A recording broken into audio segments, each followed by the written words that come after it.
Greetings, my peeps. This is the original Brown Sugar, aka Shezzy. Tune in to the live conversation show with 10-Star General and Sharon Mango.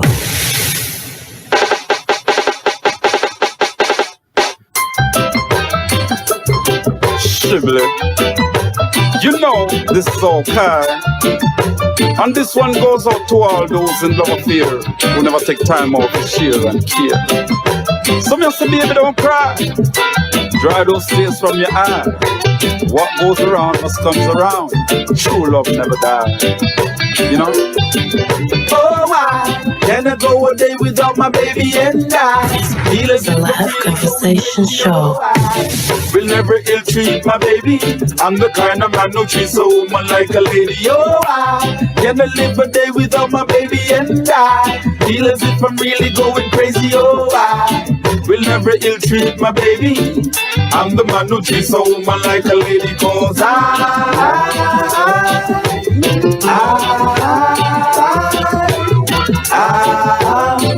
in love with my baby. Would the want them parasites are really a dealing? Why them want to pull me off and check? Pull it up again. You know, this is Hawkeye. And this one goes out to all those in love affair who never take time out to share and care. Some you say, baby, don't cry.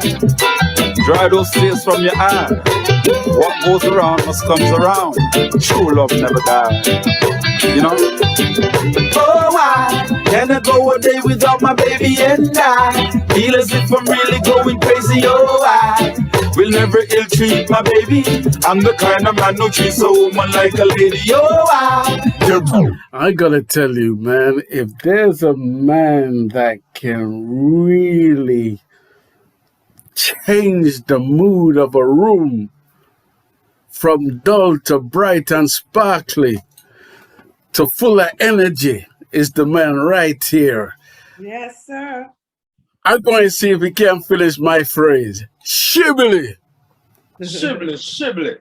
You know this is Hawkeye full of metaphors and simile. I want around one. Yo, Star. Who am I play with? Sharon. Wow. Yes, sir. Good morning. Yes, Good morning. Yes. Yes. Pleasant Saturday morning. You see it. Yes. You got them, you see it. Yes, man. Let me ask you, Sharon, do you know who is in your midst? Well, them call him Mr. Hawkeye. The lyrical genius, that's what them call him. We have to find out how him get that name. You have to find out how him get the name Hawkeye. We have to find out. I want to make sure it's the real Hawkeye, you know, so I'm just going to say, spit a few bars. From your love woman, in the ear, yan go. Here, girl, me have a driving on me Prado. When them come a dance, you think a passion show. So help me sing, E-I-E-I-O. Harass me a piece of lap the handcuff. As long as a girl pretty, how them be chat up in your face and them a hoo-ha-ha. Tell a girl you no beg and you no sponge, a girl hungry. Yeah, twingy twanga. All kind of versatility. Them a friend with, we not friend them. A judge a send with, a who send them. Mother, we get girls everywhere we go. Them you know we a boy we star we show. Who else could it be but skip it by himself? I would have a ramp wide. Big up yourself.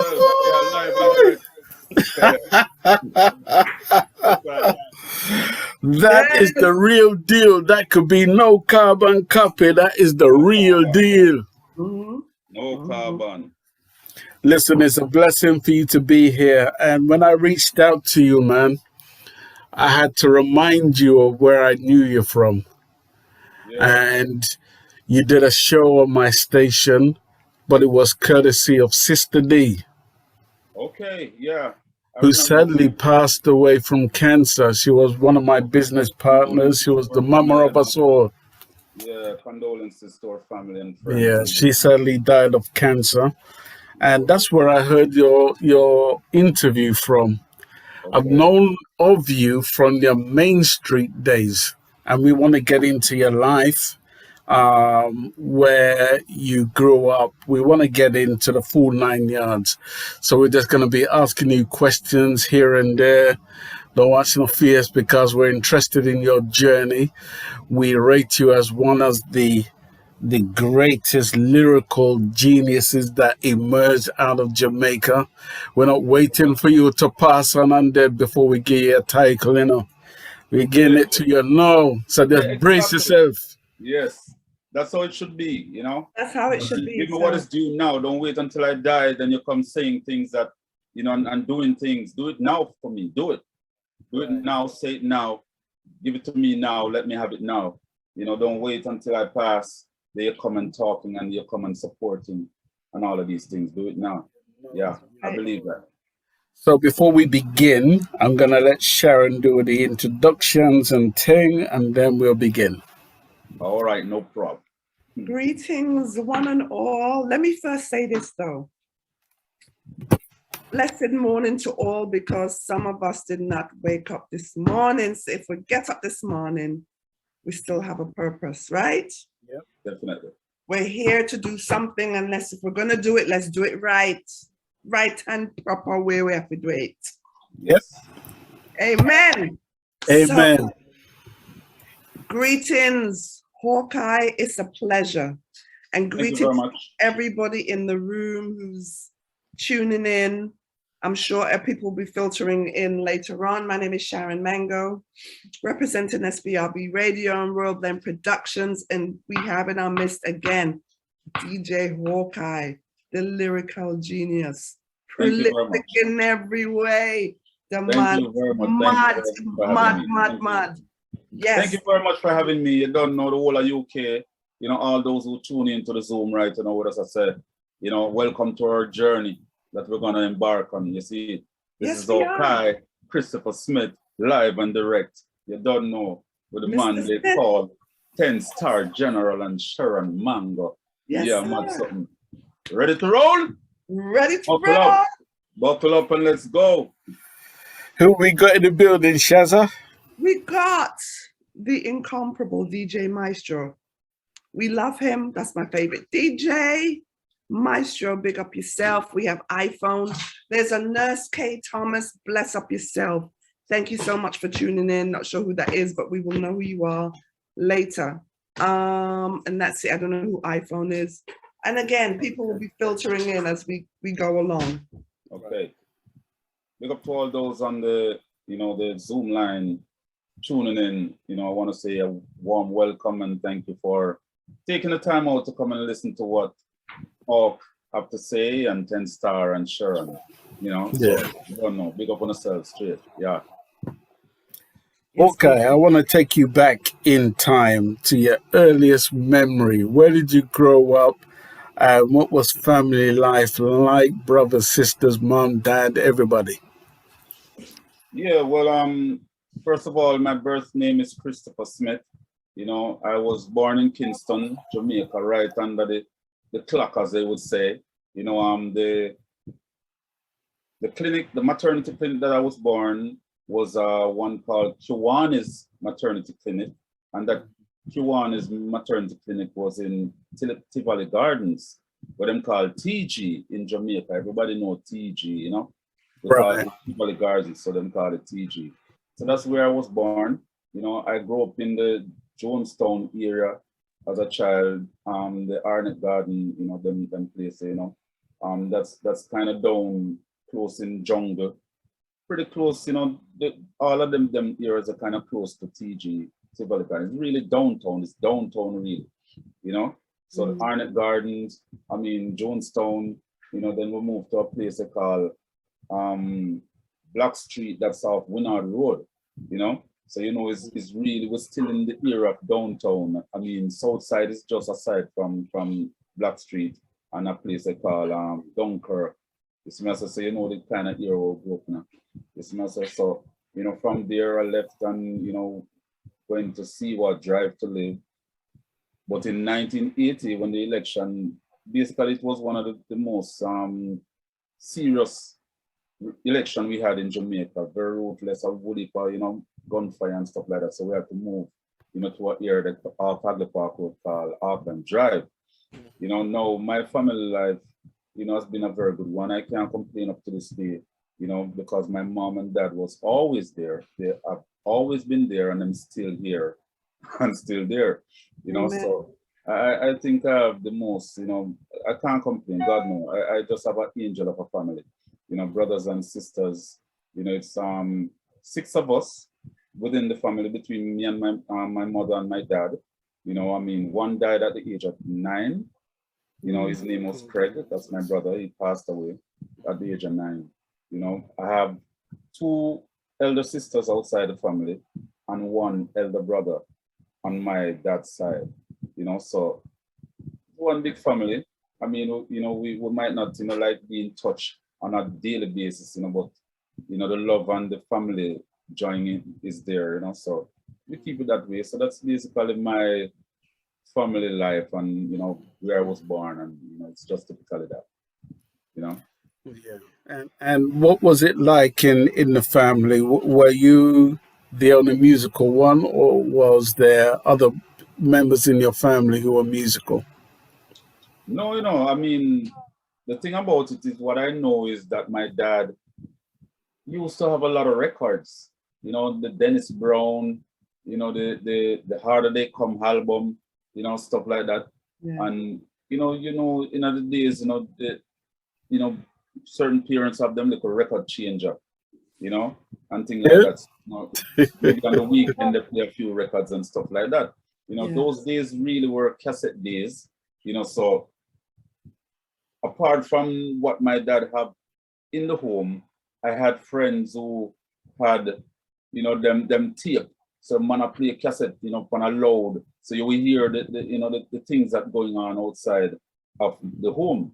You know, the one the Lieutenant Stitchy and the Wolfman and the Papa San them kind of DJ and sound, and the Yellow Man them, and you know, the General Trees them, and the Echo Minot, and all of these people just on the sound system. So you used to hear them kind of thing, that my brethren them used to go out of dance and parties when me couldn't go as a youth. Because we grew up the way that way, you know, parents don't really let you out.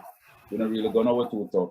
You know, so Right. it was self in a certain, you know, in a certain barrier, you know, see. So I used to use it, but at the end of the day, you know, I mean, I like the music, I love the music, but I wasn't really thinking of myself as an artist. I just did it as an hobby. Apparently, you know, what I wanted to do as a youth growing up was to cook, because I remember when I was very small, and I'm talking about very, very small, probably about 6, 7 years old. I remember one time my mom was, you know, cooking.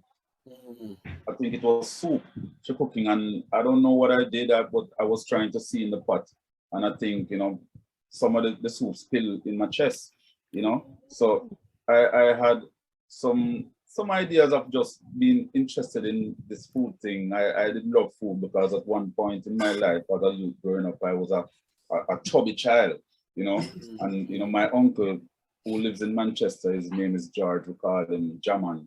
Him used to call me Big Jim, because I'm the one who clean up everybody's plate when everybody eat and grab the leftovers. You know, when the leftovers in the plate, and me deal with all of that. You know, everything, and you know, I love my food, and I used to big and very active too. You know, so yeah, it seems like, you know, to be an active child, you need a lot of food in the system to keep you going. So Right. I was a cleanup master, you know. Yeah, man. So I was just interested in food. You know, when I was going, you know, in school, when I went over to secondary school at the time. Well, my schooling basically, I started school based on what I can remember, St. Michael infant. You know, so from I said St. Michael infant, you know, say little toddler age, little baby age. Yeah. So St. Michael infant, St. Michael all age, and from St. Michael all age now, that, and St. Michael, that school is basically downtown, you know, where GP is, General Penitentiary, the prison, right?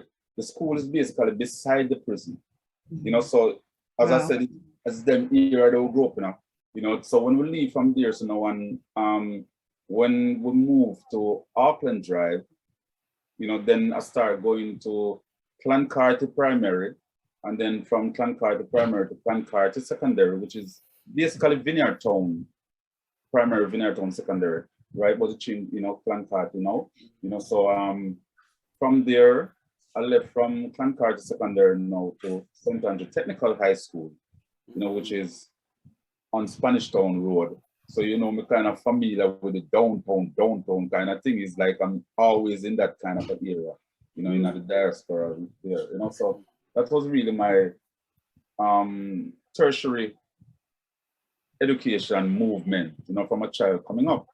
So St. Andrew Technical was the last school I left, but going to Vineyardtown Secondary, when you reach 10th grade, now you have to decide what you want to do as a career, because you're going to leave school in the 11th grade. So you have 2 years which to study, whether clothing and textile, electrical engineer, whatever, food and nutrition, stuff like that. I choose food and nutrition, The good and the bad about food and nutrition now is I'm a person naturally, I just like to save. I save stuff, I take care of stuff. Me's like that. Me have OCD, they call it OCD, obsessive compulsive disorder. Me just like the things in place. Me like to see, like have things, So I used to save my lunch money, and all these things, I seem to have a vision for stuff. From I was even a tender age, I went and opened bank book and was saving my little money and rare, but I love the cooking and I want to do it. And it dawned on me at some point now when they start saying that, oh, we have to do practicals in class, so whether it's pastry, whatever, the cooking, because with each theory comes the practical. So if if you're doing theory on baking, at some point you probably have to go to some cake, you have to go to some baked chicken, some baked this, some baked that, and if it is salads, you have to come present it. So I have to be taking my lunch money now to go and shop and buy things to come to school to present, and that they kind of tickle me, but look at me and say, boy, look how me have spend our money now on food. But it's something that I liked. The entertainment part now was just a part that I was doing as, every youth, they might have DJ, them sing, or them do something, this differently from the passion they have as a career. Music was my, just my hobby, I wasn't doing it as an hobby. I remember one time in class, in the 11th grade, I have a teacher by the name of Miss McCourty, She had a topic in class called Hating Living in the Ghetto. And she asked each student to write either a poem, a song, or something about hating living, the topic hating living in the ghetto. I chose to do a song. When the day came to present, everybody present what they had. And I, those days was it the Dex days of Monolith Dex, boop, boop, pop, boop, boop, pop. That was a pattern for dancehall in them, coming up, even up to this day. So I decided to present my song.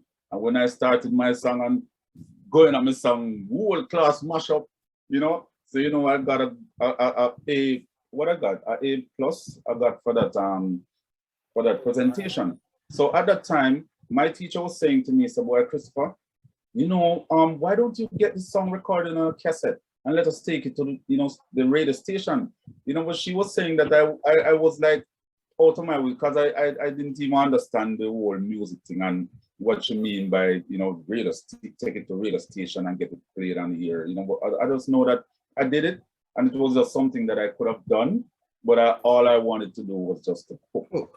I just want to cook. So it really started from there, when it dawned on me saying, yes, you have a talent, because if you're doing something and other people and the teacher, so to speak, can come and say, yo, we need to get this on a cassette. And, so I know I had the talent to do, in the music, I guess, I can go right into it, how I get into it, but, I'll just. Yeah, we're going to get into that, definitely. Right. But, I'm intrigued. What song did you do at the time that made your teacher say, we need to get that to a radio station? Do you remember the song? Well, the most I remember, is that, the topic was hating living in the ghetto. So the song went something like this. Hating living in the ghetto. I don't want to live in the ghetto. Oh, no. Hating living in the ghetto. I don't want to live in the ghetto. Oh no, living in the ghetto is a disaster. A white squalor eat off your mouth corner. Every day when you get up, you want it for younger. A piece of dry bread that we get feeding. Now some people now have no them no water, something like that. And I've got on and I tell you the whole class, mash up, you know. So she was saying at that time, yo, why don't you get this on a cassette?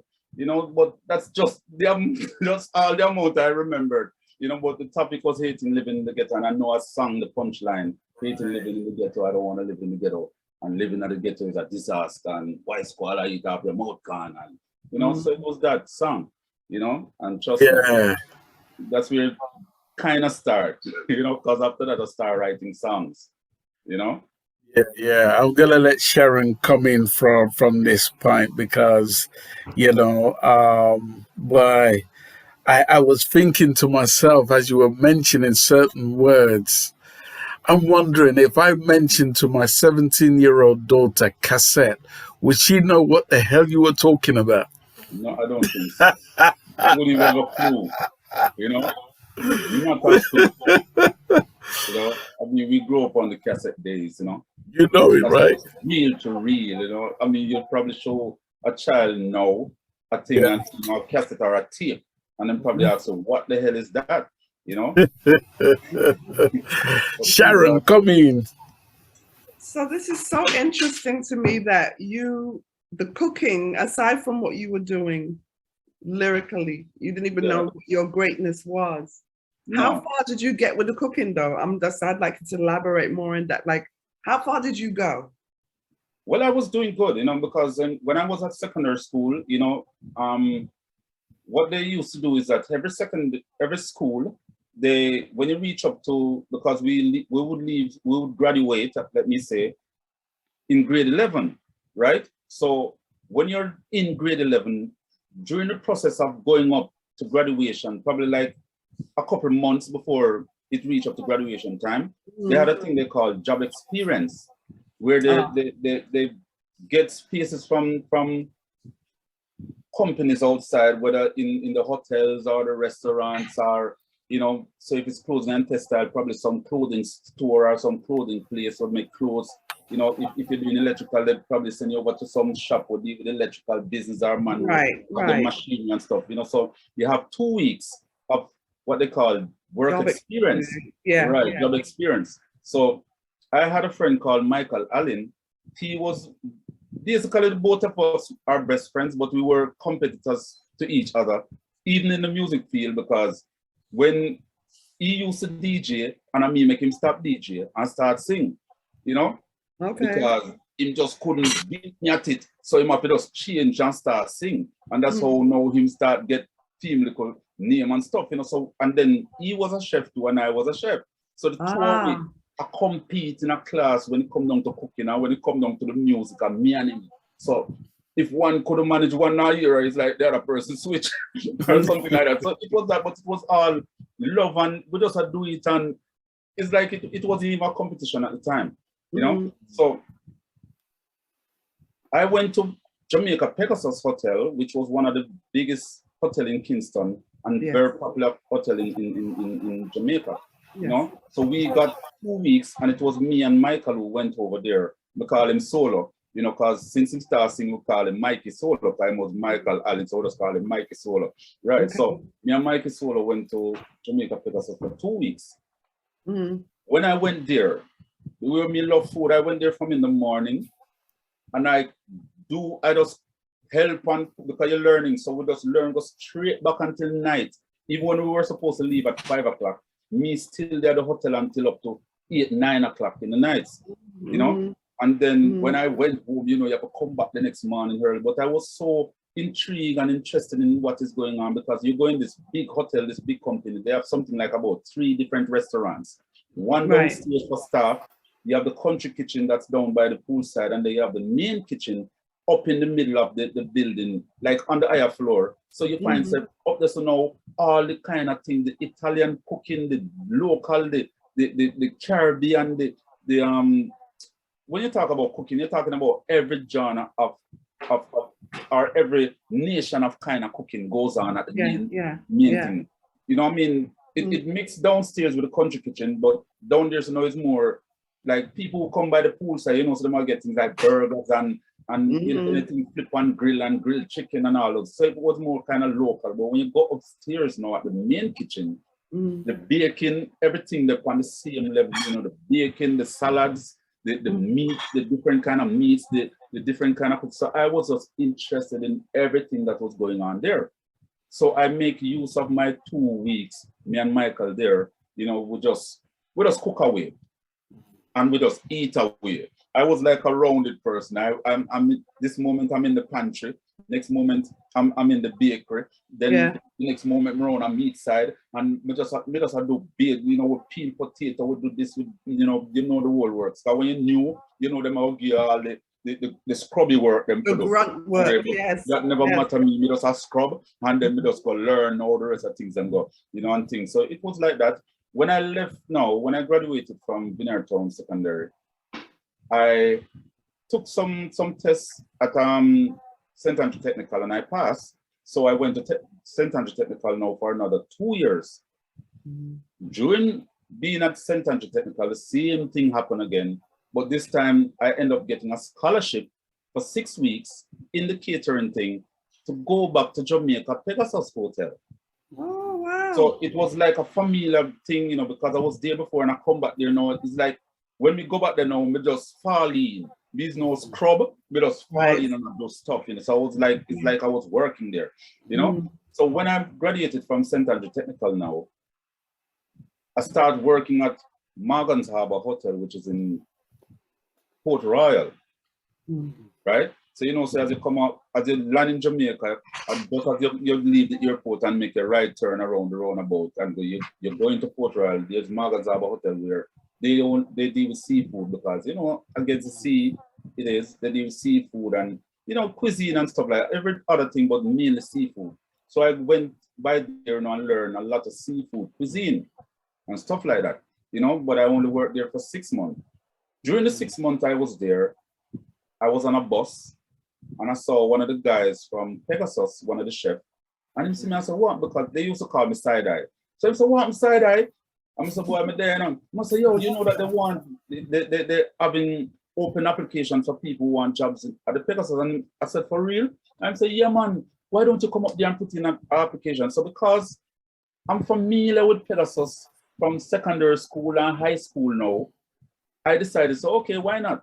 Went, I saw the GM, you know, put in the application and stuff and ran. In about 2 weeks, they called me. So I was back at Jamaica Pegasus now working as well. That's, you know, when you're going on a new workplace, and now I just start you have as staff.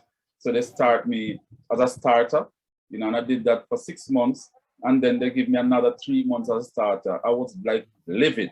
I was vexed and all of that because I said, wow, I'm not learning here, I work. So why shouldn't, you know, I get another break, you know? But I was a guy who stand up for myself from ever since. You know, people might not like when me talk, but me just talk the truth and the straight thing and done. You know, no go around. So anyway, I did the 9 months, and then after the 9 months, they actually put me on staff. You know, so I worked at Jamaica Pegasus for probably about a year and 8 months, almost 2 years. You know, and then from there, I left and got a job at a place called Sutton Place Hotel, which is now Knoxford Court Hotel in Jamaica. You know, so I worked at that hotel before the name changed. It was Sutton Place Hotel. You know, so that was my last job place because I left Sutton Place Hotel straight into music, you know? Yes, so that's why it's important to know where you started, you know what I mean? Because a lot of people probably don't even know that about you. You know what I'm saying? That a lot of people don't. Started. They don't know, now they're gonna know you're a man of substance. So talk up the things them know you're getting at the music, like how, who, and where. Okay. Did you get started in that? My music journey started from around when I was going to secondary school, basically, because I left secondary school in 1988, right? So you had a gentleman on the avenue that I used to live called Hawkeye Drive, that's off Hagley Park Road area. It's the same area that Alazid used to live right next door to me. You know, his father had a shop and they had that little business there. And, you know, so Alazid was like my little brother, my neighbor, you know. Buccaneer used to live down the road, you know. I heard that Pinchers used to be on the other avenue, you know, so we were kind of surrounded with art, but because I wasn't so up in music, I didn't know these guys. You know, I was just, it's just Alazid, you know, as a little youth, but Alazid never used to DJ either at the time, you know, but I'm just saying, you know, he was the closest one to me at the time, you know, so you had a gentleman called John Mills, we call him Jimbo. He was the one because he had his girlfriend living on the avenue. So, you know, and family also, the girlfriend that he had on the avenue, they had a big family house with family. So me and his family, them and everybody agree, but he used to come there and visit every day. So I see him.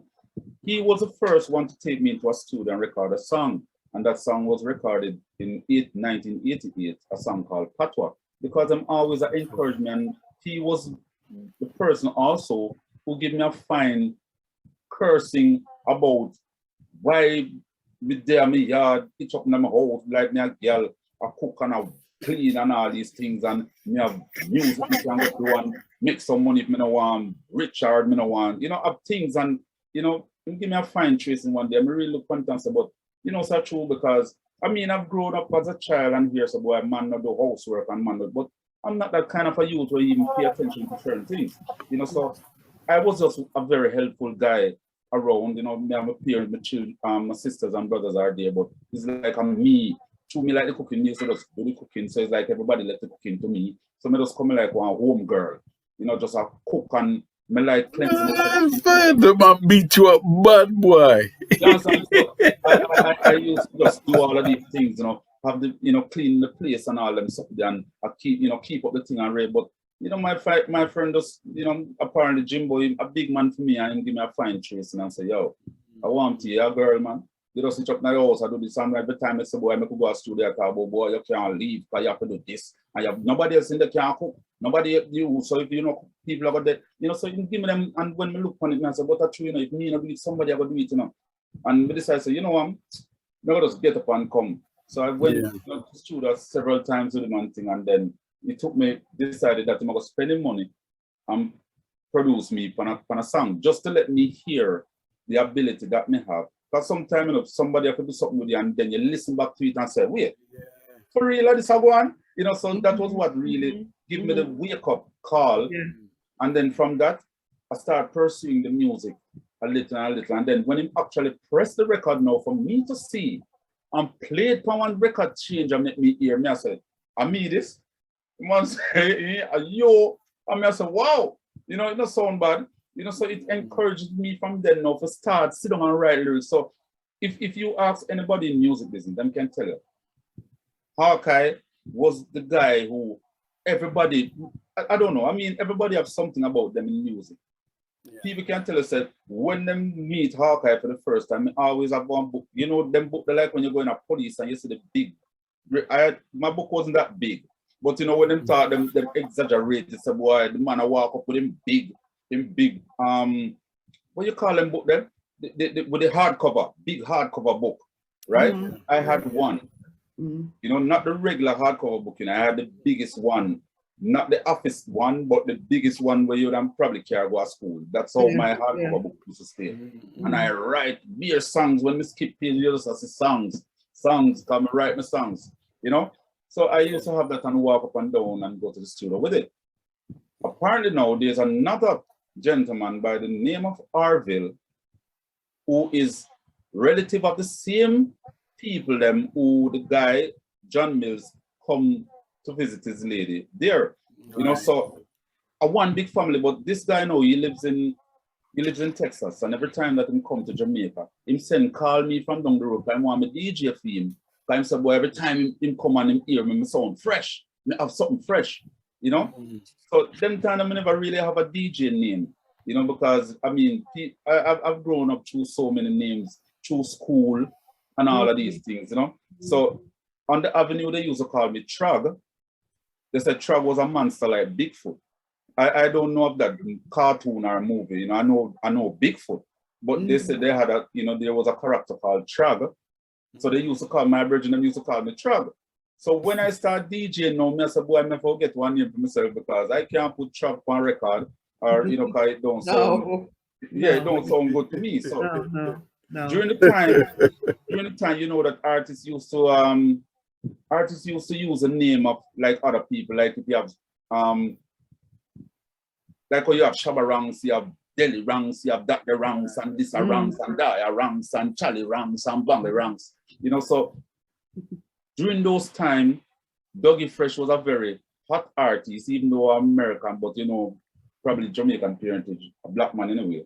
So we decided to change my name from Trug and just change to Treggy. I don't know what Treggy is, but to me it sounds good.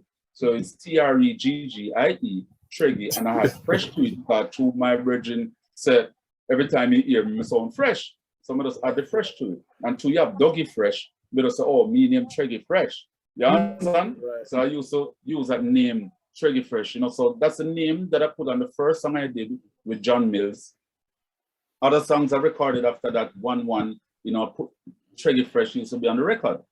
However, that name changed now when I went, I don't even get there, but the same guy who said that, you know, my name, that everything I do is fresh, Harville, he was the one who said to me one day that, you know, never introduce it to one producer. And I said, yeah. I said, yeah, man. Lo and behold, it was a great Danny Brownie at the time of Main Street Records. You know, so he came down from Texas one evening and just decided, yo, I carry go to the studio go introduce to a producer. So he take me, him and Danny Brownie them was friends, them a brethren. So he took me there and introduced me to Danny Brownie. Danny Brownie said he liked my voice at the time. I had a distinct voice, but the kind of lyrics that my DJ wasn't his thing, you know? So him say you can still pass by and come check me, you know, like when you have the time, you just come give you a link and stuff. So I decided, so okay, no problem. So that was my opportunity now to start going to the studio, have a place that I can go to because somebody said, yeah, me can come. I didn't know it was this great man of a producer. I thought he was just a producer. But when I went there now and I started seeing people like Lieutenant Stitchy, General Degree, Papa San, Dirks Man, you name the biggest of the biggest artists that I start seeing up there. I said, wait, then this is not the place to be, man. You know? I used to hear about these people on record, cassette, basically. I just used to hear about them on the radio and hear them on cassette. Never met them in person, but when I went there and I saw them, Buccaneer and, you know, because Degree and Buccaneer, Degree is the one who actually helped boss Buccaneer in terms of, you know, move around with him and stuff like that. And it's the same thing Degree did with me. You know, so Buccaneer was there, you know, Lady G, all of these greats. And I said, wait, this is the place. So every time that I leave work during them time, I just go straight up there, hang out at the studio, go on, you know, just hold a vibe and watch and listen everything. And, you know, I look on the man, them like, you know, them time when you look on the artist, it's like, you see gold. It's like it's a diamond, you know? Yeah. Why? Where the man eat and drink and read, because the way them have the road and the airwave and the radio, it's like I said, boy, the man must have eat something special when you now eat or drink, you know? Let them some lyrically bad and potent, you know? So that's how my musical journey still. At the same time, when I was going to Main Street, I was still working. I was, you know, as I said, I was still, you know, from Pegasus to Sutton Place, you know, because I left Pegasus to Sutton Place. So Sutton Place was the last place and thing.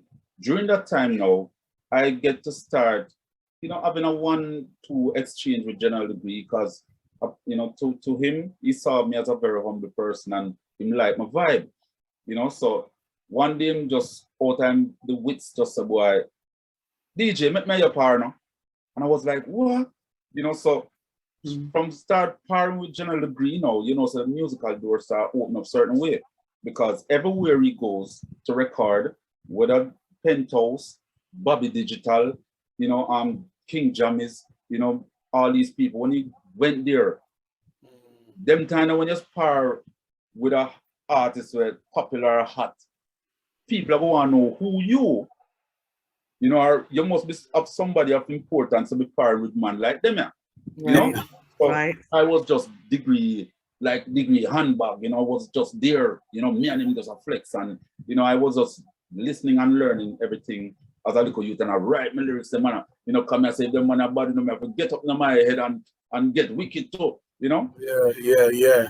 Part with degree, you know, I get to meet a lot of producers, you know, so once you have the familiar face, when degree is not here in the country, I could go by the studios and them now turn me back because a degree bridging that. So them, you know, them no one, them now disrespect you that degree come here. So boy, you know, so the bridging come and them not let him in and them never deal with him good. You know, so it was something like that.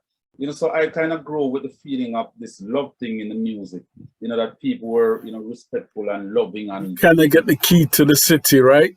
Right. You know, so it's like I came and I had to do the same because, you know, the same thing me come grow up. And if I didn't get help and I didn't get, you know, a little push or somebody take me somewhere, I wouldn't get to where I'm at. You know, so I try to do that for other artists when I have, you know, the opportunity too. You know, so before you go any further, let me just, you know, find out from you, who were you listening to? I mean, I know you're talking about mainstream, and mainstream was a place where, as far as I was concerned, you were up there with the rest of them. And it's interesting hearing your story now. So I want to find out, before you got to mainstream, who were the people you were looking up to at the time? Lieutenant Stitchy, you know, I wanted to DJ like Lieutenant Stitchy. You know what I mean? When I hear this man say, man. I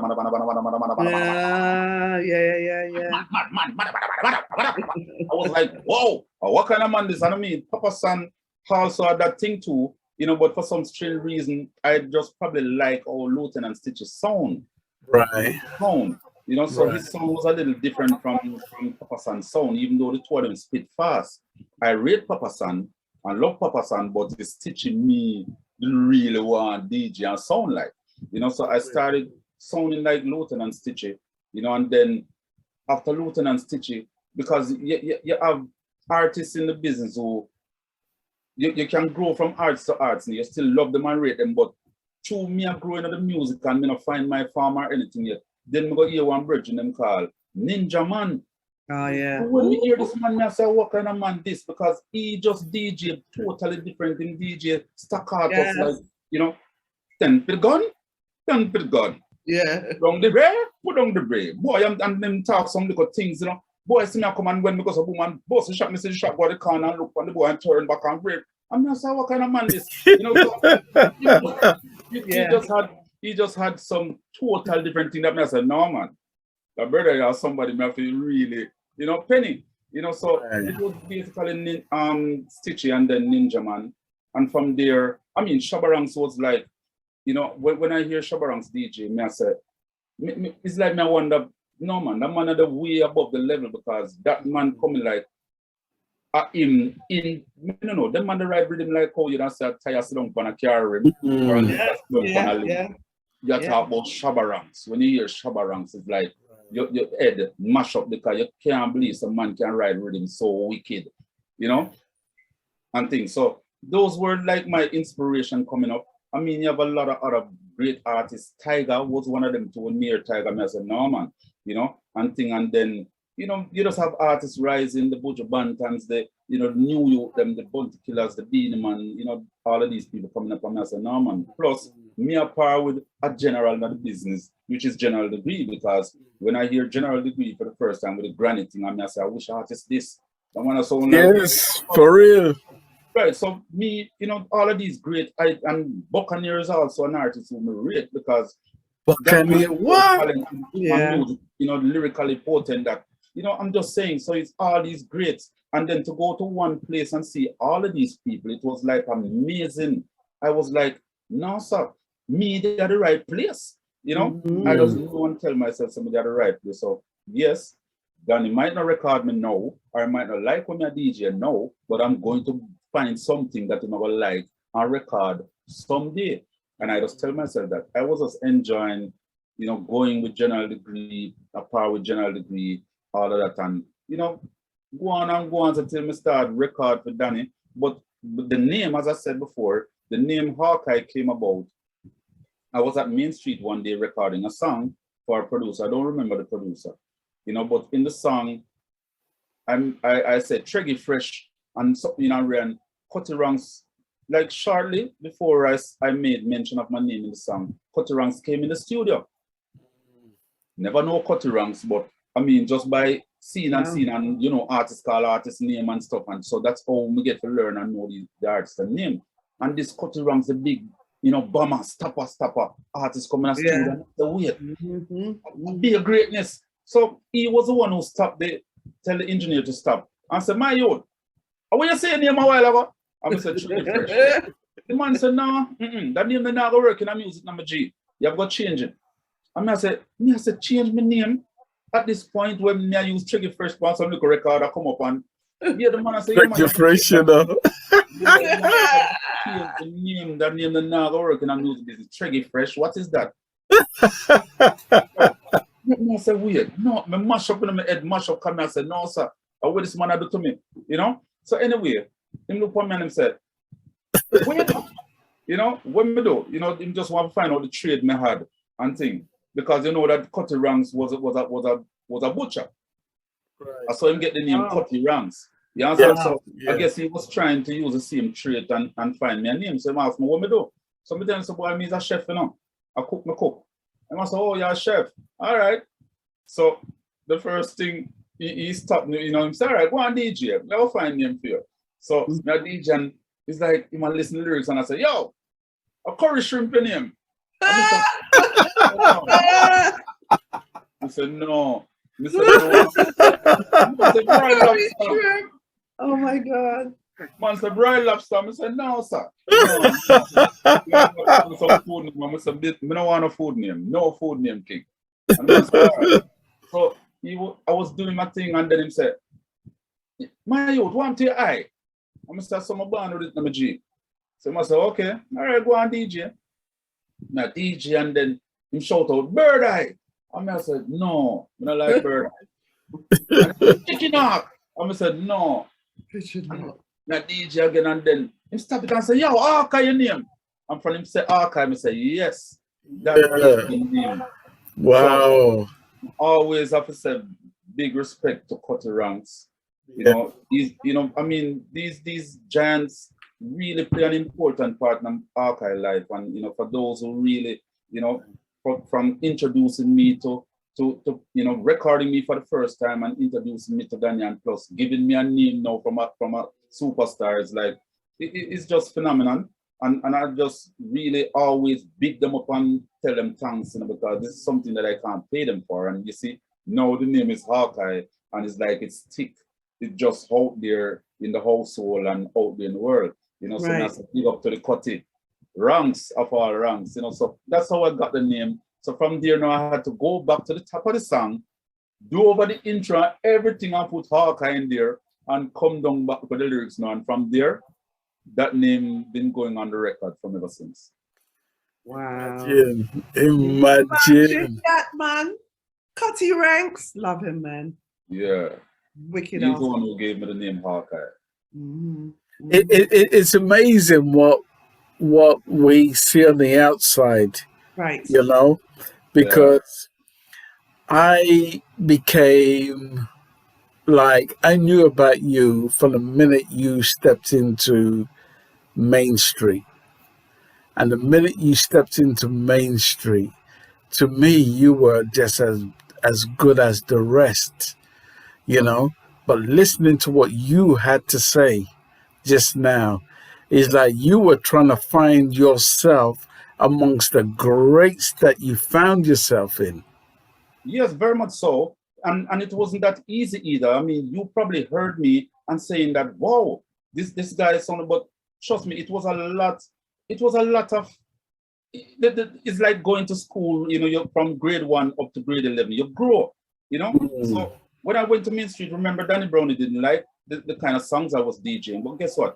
Being at Main Street, because I was pairing with General Degree, me started record for other producers outside of Main Street. So that was something that was keeping me going and, you know, giving me the courage. Also, everybody know that Main Street crew, the camp was a I call it suggestive camp, where you use one word to mean different words. So like, you know, pianist, You know, she's the pianist, she had pianist, you know, so you know when you hear Degree did the song about pianist, it's like it mash up your head because you know exactly she want a pianist. You say she need the pianist. You say, what this man I think? You know, when Buccaneer come and said, oh, she love our neighborhood. It's like, you say, oh, what a man a DJ. So Danny Brownie camp was like that.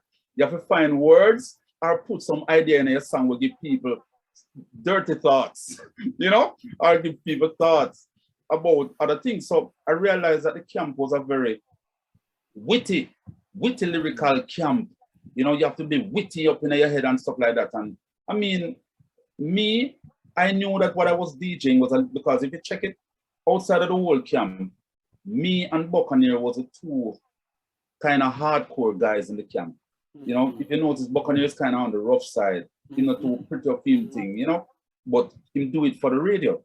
I was a little hardcore, but me know so boy, I made up a kind of blending my thing now to fit with what Danny Brownie wants, or what he want to produce. Because he never produce certain song if it not sound how he want it sound right now, the concept that he wants. He's not gonna produce it. You know, so my first song that I did for Danny Brownie was a song called Advertise Your Brand. You know, woman, advertise your brand and make them know your plan. You establish like any organization, you know, something like that. So I was calling out like the big organization them with them what you call it with them tagline. Like how you don't say KFC, nobody does it better. And the young girl, you know, so I would say like, girl, you're coming like KFC, nobody does it better. Done better. You understand? So I was doing stuff like that. You know, like Scotiabank, something on it, and you know, like I just naming out the thing them and them little slang with them use for them companies.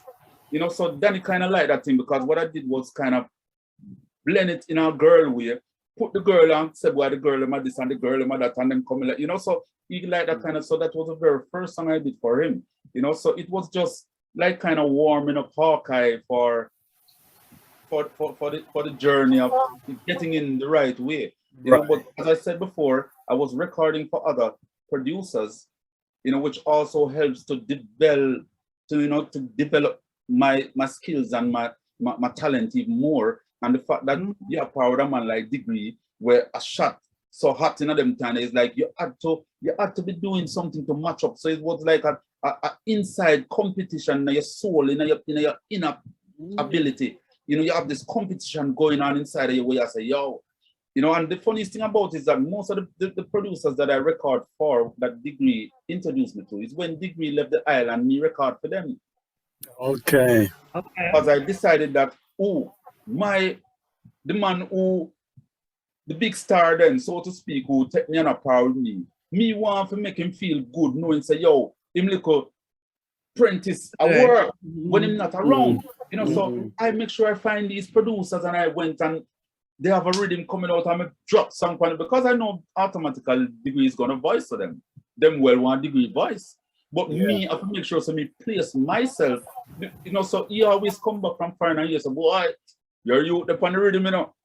And I say, for real? And I was say, yeah, man, voice upon the rhythm, man. So it's like that makes him proud to know so boy me I do work even when I'm not around. It's not him really a person boy voice Hawkeye Ray. I went out there and make sure I put myself in place and mold myself in the music, you know? And also, I have to be doing songs that when I'm hear to myself, wait, my apprentice, I go on, man. You see what I said? So it was that kind of a thing, you know? So all these are the things that motivate me. And I mean, it goes over until then we meet up with Rat and Goofy came to Main Street and, you know, stuff like that, you know? So we all, and Chrissy D, Madanjo, you know, all of us become friends because we were the younger youths now. Yeah. And, you know, so we start lobby together and all of that. And, you know, then, you know, everybody there with Danny Brownie. So it just become a whole family thing because we are the ones who are there every day. The bigger artists, them know they weren't really there. Them just come when they do certain thing or come when they want to work or when they want to come link Danny Brownie, them come link. So when they're not there, it's really General Degree as a founder of Main Street, Buccaneer, Lady G, me, Rat, Goofy, Maranjo, Chrissy D were the persons who were actually there every day. So now it comes the focus for the camp name Main Street. You understand? So I saw the thing start, you know, really forget into the Main Street crew kind of thing. But the Main Street crew really was just me. It was me, Red Rat Goofy, Maranjo, Chrissy D, right? I mean, Degree and Buccaneers were Main Street, but them was Main Street artists already. We were the new them now to put like as a crew. Yeah. You know? So that's how the Main Street crew thing kind of come about. Main Street was one of the great, especially when it came to record labels, because back then vinyl was really doing its job, and because we were actually seeing the vinyl, we were actually seeing the record label itself, right, and we were actually becoming more and more focused on the artists who became characters in their own right. Like, for instance, we knew that one of the top from that label was Red Rat. And if there was a Red Rat, you know, and if there was a Buccaneer, you know, you had to hear a Hawkeye. And if you heard a Hawkeye, you know, eventually I knew Lady G became part of that record label. General Degree was also one of the cream of the crop from time. I mean, every single artist who played a part in that label, you know, did their work in their own individual way.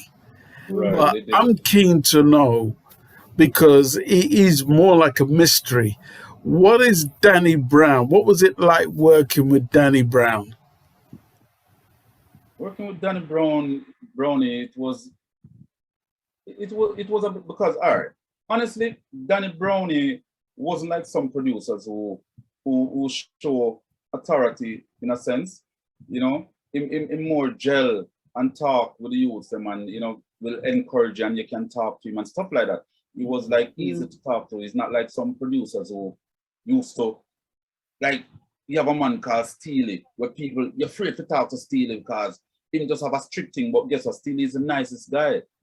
And a very, you know, a production genius, you know. But you see, I said this because I was afraid to approach Steely or talk to Steely. And one of the, how me get the voice of Steely came to Main Street because some of these big producers used to book studio outside, you know, to do their work, you know, because some of them didn't have their studio. If them even have them studio, them probably say, okay, me like how Main Street sound, so me have record up this and get a sound. You know, that's something that some people right. So Steely came to the studio, he have a session, couple hours booked, and you know, as a youth, when you hear them play in a studio, it's like you start DJ, you just a DJ, and me in the studio, and you know, because I've always been a one-sided guy, you know, I don't, you know, I just stay one side, but you know, in the area and in the surrounding and watching the vibe and all of that. So I've always been like that.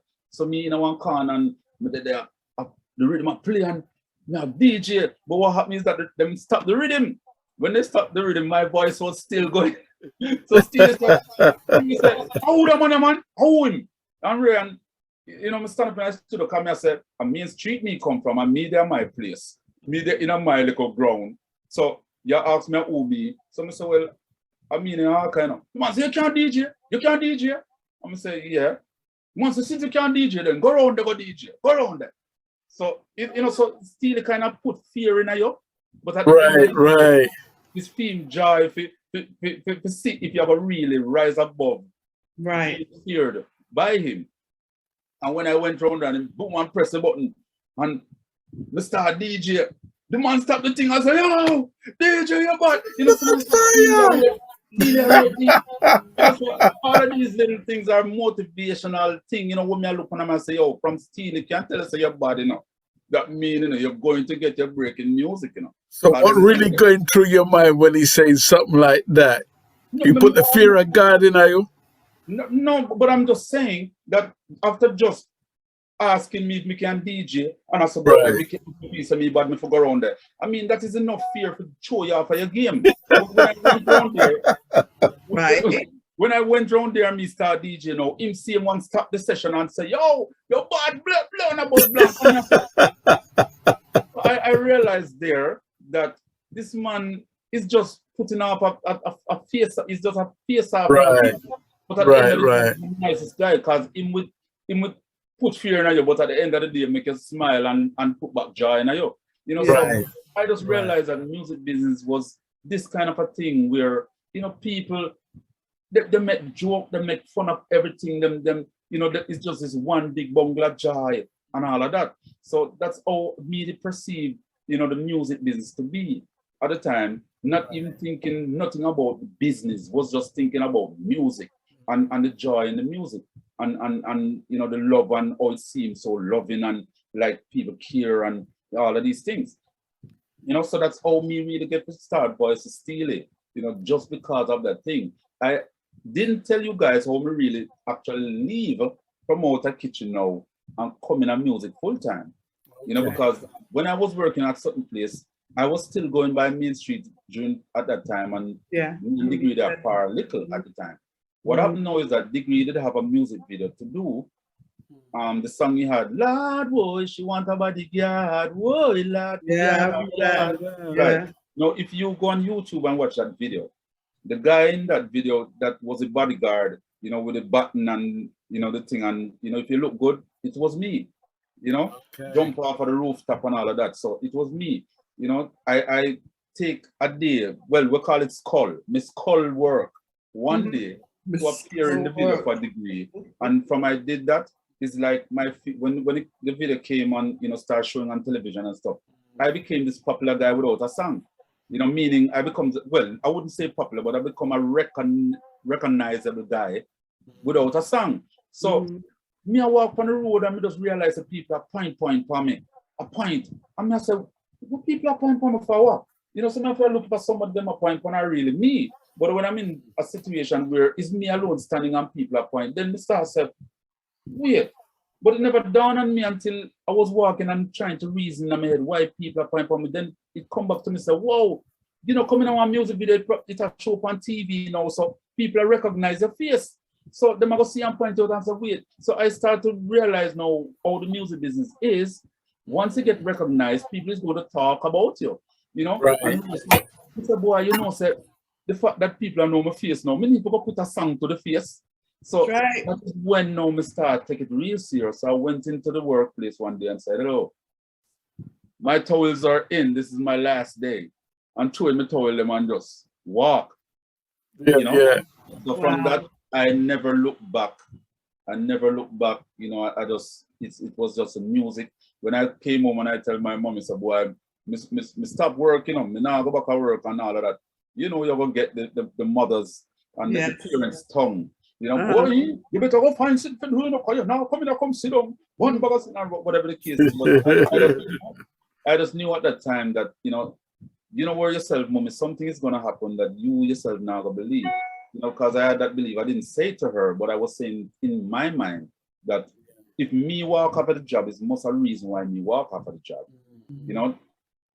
I might not now make no money, I may not get the week's pay like when me used to get when me at work, but once me can get a meal during the course of the day of me doing this thing, I'll be okay, So I just keep going to the studio. I mean, being with general degree, you're not going to get hungry because, lunch I buy, and if degree I buy a drink, I get a drink to it. Whatever I buy, I get.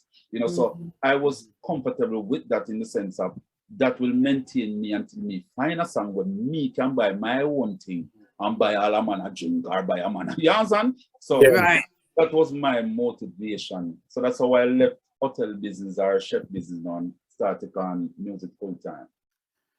Let me ask you another quick question.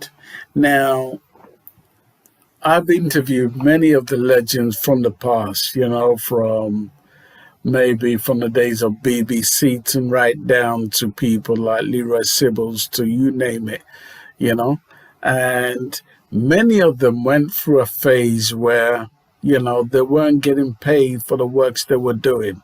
Now, it sounded like you were really excited being amongst the Main Street crew, but did the business side of things kick in at any time and think to yourself, How am I going to sustain myself? Am I getting paid for this, the works that I'm doing? Did that ever occur to you? The truth about all of that is, you know, it didn't really dawn on me in a big way, you know, but as I said to you, I'm a person who sit down and listen. You know, even up to now, you know, I mean, if you know me, as huge as people might see me or as big as people see me, me is the person who talk the less. Me listen more and don't talk. I have nothing to say. I just need that. I don't talk unless it's necessary or I really have something I want to share. You know, so I knew in the early from Main Street days, nobody told me. I just listened and hear people talking about PRS and stuff like that. And I went and find PRS in Jamaica and register with them because you only need at the time 3 songs. At the time, yes, I had about 4 or 5 songs on record. So I bring the copies down there to prove that, yeah, this is me, Hawkeye, Renty. You know, I bring the records too that I did before with the Treggy Fresh on them, you know, and so, okay, this was the name I started with, Treggy Fresh, but now I'm currently Hawkeye. So I registered my thing from them time with PRS. So what happened was that I was getting whatever when my career started, you know, because you know, so in the music business, you never start earning until you really start getting ear played and stuff like that. So that's when your earnings really come in, you know. So I just make sure that I registered that when the time come when they start get played, I don't have to think about run, go try to get registered, you know, with PRS or any of the, you know, that company. So I was getting royalties. But royalties is just one small aspect of the music business. That is when you get played, you know, you get right, but you have different kind of, you have mechanical rights, you have, you know, and then also, you know, I mean, artists should be earning from the get-go when it comes to producers and artists, you know, and I realized that, you know, I agree that yes, producers have to spend the money for studio time and stuff like that, and you know, but if you are to check business in a sense, like just as a person reasoning about business, if I am selling a product, whether me spend my money go buy the product or me produce a product or whatever the case is, whatever you earn from that product, it should have split down. So okay, all right, me spend this amount of money for XYZ and you know to do the product, but this is what left outside of the expense, right? So you as an individual should know, so okay, I would just call this profit for my own, but in music, well, in anything, it shouldn't be that way, because if it wasn't this thing, if it wasn't the fan, the blade of the fan, apparently nobody would not get no breeze from it. You know, so yes, you know, the shell and the motor and the card and all of these things are real, but the blade part is also important. And if the blade help you to make a money, you should at least go back and say, boy, let me give the blade a thing. Or me, you know, give a percentage to the blade or a percentage to the wire and a percentage to the motor and a percentage, you know. But in those times, I mean, as an artist, you're so caught up in wanting to hear yourself on radio that people just producing and taking all, making deals and licensing out your songs, and them don't even come and say, boy, I have a Guinness. So one beer, yeah, drink a beer, you know. But I didn't really get a hang of it until even late down in my career, because as I said before, based on how me grow and comes to the music, and if I never get the help, you know, I mean, in them time when you see a producer as a youth, you were thinking that, you know, you owe these people because through them producer, you know, them put you out for the person come like so boy, you owe them because of them do. And some of them they make it seem that way too. It's like them want to tell you blatantly say, yo, I me boss you, and I me do this, and I me, you know, whatever I me first do this, you know. So it's like they use these things over your head to make it seem like so boy, them do you a favor and you're grateful for that, or them make you make a mark and you're grateful. So because of that, you don't even want to take a dime from them. You don't, you know, and these are ways they use to really take all of your earnings and all of what you couldn't take and uplift your family and yourself, then take all of that for themselves and build up for themselves and uplift for themselves and have you over there and smiling with you at, like, you know, oh, we're friends and yeah, man, enough respect. Oh, you're bad artists, and every day they want to come tell you about your bad artists and your rare. I mean, these are things that I know long time. When I'm out tell me about me, me know me is only because I'm so humble with who me is, you know? So I know who I am, but I'm just saying, I didn't get the hang of it until, you know, later. I know I was very in tune with the royalty side of it, because I signed up with the entities even behind Main Street back. When I went to England the first time with Red Rat and Goofy, when Red Rat and Goofy went on an interview, I wasn't on the interview. I get up the morning at the hotel and went down to PRS office in England. And I signed up also with MCPS, which is a sub-publisher of PRS. So I was trying to sign up with different avenues to collect stuff for me so it can come back to me. You understand? And I didn't mention this to anyone unless when we talked to about it on interviews or stuff like that. But there were just things in me that know, so yo, me have to do certain things to try secure back a little of what I deserve or what I should get back. You know? But when it comes down to a producer licensing out a song and giving you a percentage of it, where none of that never came to me. None of that never came to me. Nobody came and said, boy, Hawkeye, your song or your song is a part of the package that make the money. Me I give you a 5%, or me I give you back a 10%, or me I give you something out of it. Nobody will come to me on a level. No, none of them. Right. Sharon, before I hug the mic, do you want to chime in somewhere? Yeah, I wanted to know, like, you know, I had a good question, you know, wait a minute, I had something I really wanted to say to him. Okay, so now you know these things, these people are still around you and you're moving different now. You know what I'm saying? You start to move different, you'd be in the same circle, but now you start to move different because I said, boy, if they're not telling me this, you know, and me have to find out for myself, like, you know, is there a respect? Do you feel that it was a diss to you? Like, how did you feel after you realized, well, they're not telling me nothing, you know, I have to find out for myself? Yeah, well, the thing about it too, you know, is that I can't blame anyone. You know, I can't blame anyone for not teaching me. You understand? Because these persons weren't my teachers.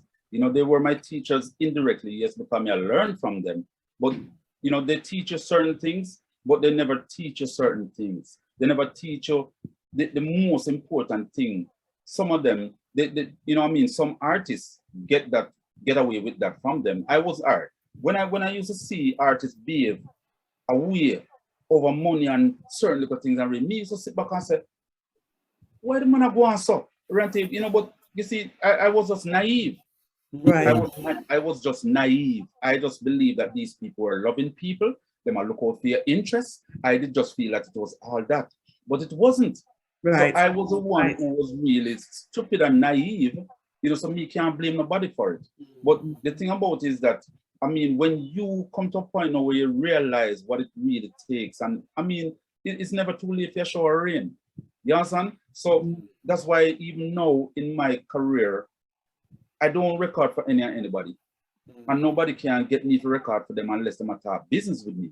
You understand? So if you don't want to do business, if you feel so, oh, over the years I've given away and I did, and oh, I was a nice guy, and oh, me the bad artist, and because that's what they have, Hawkeye has, the nice artists. So everybody feel that when them see something nice, they can take advantage of it. Them days they're over. Very much so over with me, and I don't care if he's my friend, I don't care if he's my family, I don't care if he's the devil himself.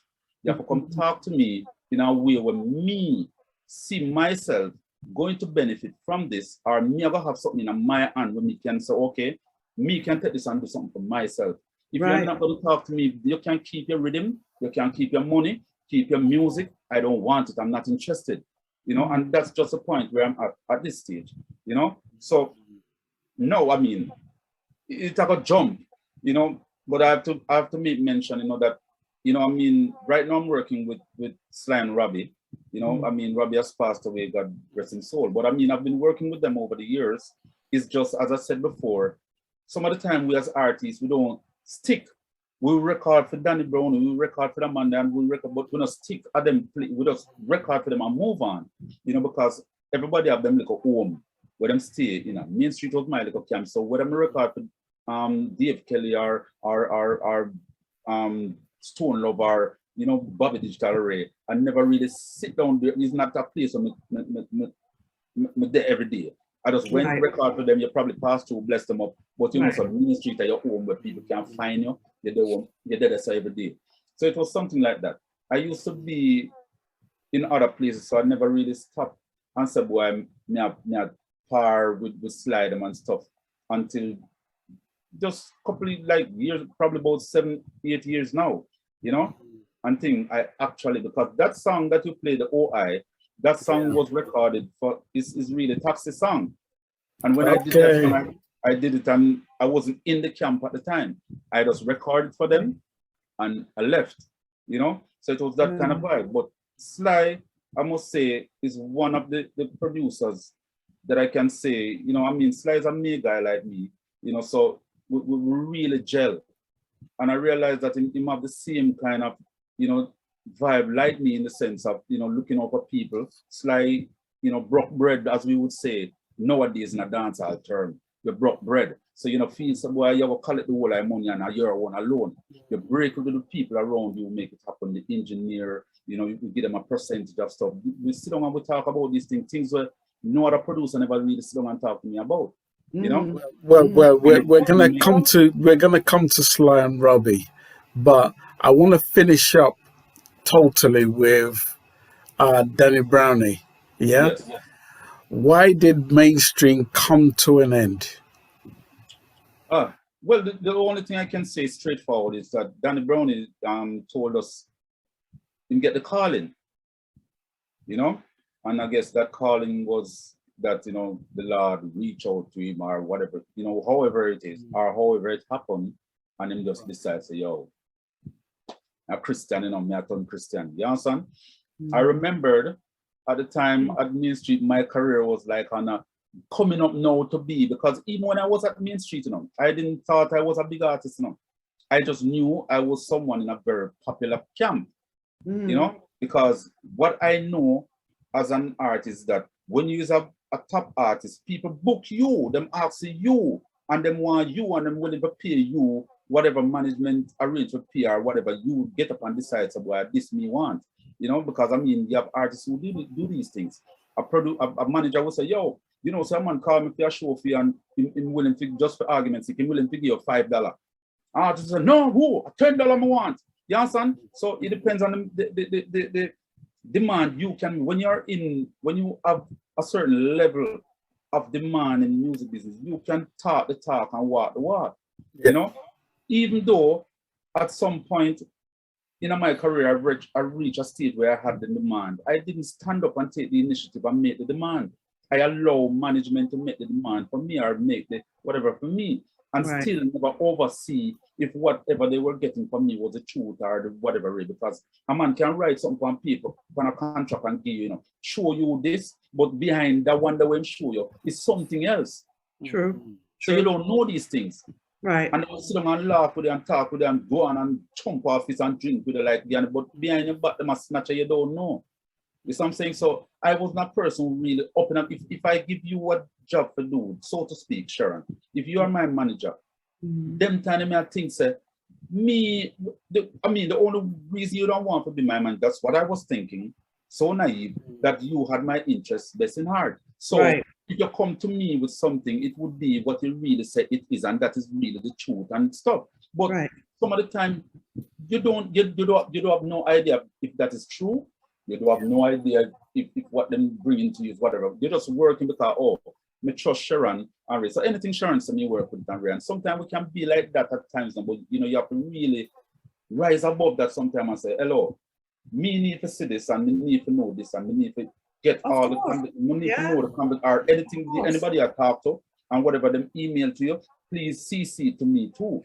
Right. We want to see the conversation, we want to see it breakdown and read, because and I realize that when you do that with people, especially people in when you deal with, I don't think, sometimes you don't think, when you deal with our kind of people, they're never like that, because I'm going to feel like, you have disrespect my Ray, and you not trust me, my Ray and thing, but when you have this, you are this me. Yes. When them cry out of them, and they trust them, Because the people them who cry out them weird is the people them who you cannot trust for real. Them are the ones who are always trying to convince you that they are so honest and them real with you and real. And those are the ones who are not real. The real one, when you shout out them, I go say, all right, DJ, you know what? Me could do it how you want to do it then. You understand? And I believe that if you are my brother and you say you look out for me, why would you get offended if me bring certain things to you if me not feel like say, why you do me justice? Why can't you show me then say you do me justice? Yeah. That's real talk. As you were saying before, is that the Main Street thing just, went down because, Danny Brown decided, so boy, he turned Christian. At the time, my career was just ready to boom. I was just getting ready to be the next man coming out of Main Street because Red Rat and Goofy was getting in shine, and they left and did a show in Japan. I did Sumfest. And when I did Sumfest that year, them time when you mash up Sumfest, you're the next man, And you had the next new man. I tell you what I remember. I'm going to tell you what I remember because I used to follow you guys hard. Yeah. And I think, don't quote me, I think Being a Man, I piggybanked off a style that you had done. And you came with a counteraction saying, something like, oh, this man come off of my style and try to take my style or something like that. Yeah. But that was and to be honest, from my point of view, that point there, even though you were doing great music and you had put yourself on the map, that particular point in time when Being a Man had kind of copied your style, right, and you had responded to him, that's what really solidified you as a world-class artist. That's what I realized, because if you notice the artists that they put on this pedestal, right, in music and call them the wall and the giants and the red, most of the time is the artists them who very controversial. Them like the clash thing and them up in the war, because them keep people busy and keep people talking, and it's the kind of business with it's like you must always at war, you must always oppose or something and red. Personally, me is not an artist like that, because just like I said before, just like how John Mills had to give me a fine trace in our fine drape up about me being at home and I cook and I clean and like me a girl and red. So at the time, Byron Murray is my manager, was my manager at the time. That was after Main Street also. He was my manager at the time. And he have to draft me up and say, hey, let me tell you something, He give me a decision, he give me a choice. Is either my answer Being a Man or me leave the camp. You understand? So for real? Yeah, I had to make a decision. So yo, me now let no camp, Me I defend the camp because if I said in the streets, no, that was after me because Murray was our road manager at Main Street, Okay. And then when he find Vegas now, when Danny turned Christian in create In the Streets production, right? So In the Street Records. So that is all In the Streets. So because I was coming from Main Street, and said, boy, Hawkeye, come with me over here, so. You understand? I could start one thing. All right. So I was with Byron Murray. He was the one who dropped me up at the time and said, boss, you have an answer Being a Man, because a long time and having career and I'm making money and I'm rare now. You decide to come all your own and make a break and you have to make him come chop you down. You have to deal with something. So if I didn't get that draft up, because he's not a guy who believe in counteracting or clashing with any artist, because I know clashing is a two-sided thing, and people are gonna choose one side, and when they choose one side, the other side are gonna left without cutting down your earnings, cutting down a lot of stuff, cutting down your career, cutting down a lot of things, and I never want to have no part to do with that side of music, Yeah. So yeah, I went to up by Scatter student, and apparently he had the next rhythm coming out, which was the Double Jeopardy rhythm. And when I hear that rhythm I play, and because me and Scatter was, we had that relationship over the years, based on going around with degree and all of that, and producers, so when they see Hawkeye, yes, of course everybody would want a piece of Hawkeye also. So me and Scatter had a relationship already in terms of the music. So, you know, when I went there, me, I already my master, Hawkeye, and already me, I go road next, and I said, what? So I was just there, and me, I pre the whole meds with what my manager said to me, and, you know, the Beanie Man saga, because, you know, I can give it a saga, you know, afterwards, how it really happened. Yes, yes. When me hear the rhythm and the way it drop and things, like, me just catch upon it and something just come to me, say, me hear them say them a shock. But I'm not shocked, right? And from I get that line, it's like, me just say, yeah, I just sang this, you know? So I just sat there and write out the song and say, Scatter, ready for it, you know? So I went and I recorded the song, you know, but how the snatching of the style came about is that, you know, I mean, Beanie Man came down. It's something that I feel talk about, and I really don't want to talk about it because it's not like I'm rejoicing about this thing. It's just what happened, which was the reality, you know. But I just hope that I don't have to talk about this again, you know, because this was like years ago, and we're done with that whole long. I don't like to but I'm just saying this was what happened though. Beanie Man, at the time you had Cactus Club in Portmore. Beanie Man, I'm an artist, you know, so even though I'm an artist, and you still, every artist is like a brother to you, so you still go watch your artist friend them, you bust blank for them, you cheer for them, all of these things. I was in Cactus, Beanie Man came down and just grabbed the mic and said, yo, me just come in off a tour and real home, nah DJ nothing what me want to know already, and me just a DJ, be a note song and the man just start DJ and mash up the place. I mean, that crowd, a bust blank theme, blah, blah. I was actually in the crowd, you know. Okay. I don't go near the stage, I go backstage like what most artists would have done. I just put myself in the crowd as a patron. Bust blank theme and I go on, and a virgin stand up beside me and the man say, okay, move from side of me and go give some lyrics. You know, what you do, sir? Your artist, your star, and go up there. And I said, no, man, I just a cheer for being the man, I read. The man said, cheer for what? Go up there and give it to you. You know, it's a war, you're Hawkeye too. So I said, all right. So it seemed like enough of the time, it's like a people have to really get me out of a certain mood. Right. You know, when I'm really supposed to be, because me not think them weird, it's like me too humble for myself. It's good for like somebody who really, I think, a little outside of the box for me to be around me, because me just think too humble and too, you know, look way that I'm not the kind of guy with, you know, like them when I say shark. I'm not the sharky guy. I'm not shark for nothing, and you know, but I know exactly where I want to go, and I'm very potent enough to do what I have to do to get to where I want to go. So anyway, I decided that, all right, my fun, some of you go give him 2 songs, some of you go chat to something. At the time, I just wrote the song. I had a song called Where's Some Mum? The zoom zoom. Last year slim girl, now you turn big fatty boom boom. So where's some mum? You're not involved in the zoom zoom. Any boy wanna like get up and never choke your buckle boom. You understand? So I had that song, it was like fresh, it never recorded or anything yet.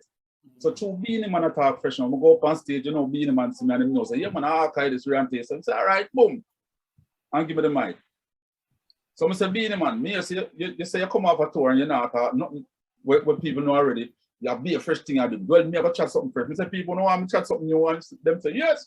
So I say, all right. I saw a girl in front of the stage. I don't know her from Adams, but I say, hello, you remember me? So she said, who you? No, well, she never really said who you. She just looked for me, so and I said, oh, you going like you don't remember me, so. You know, but I was just building up an intro for the song that I'm gonna drop.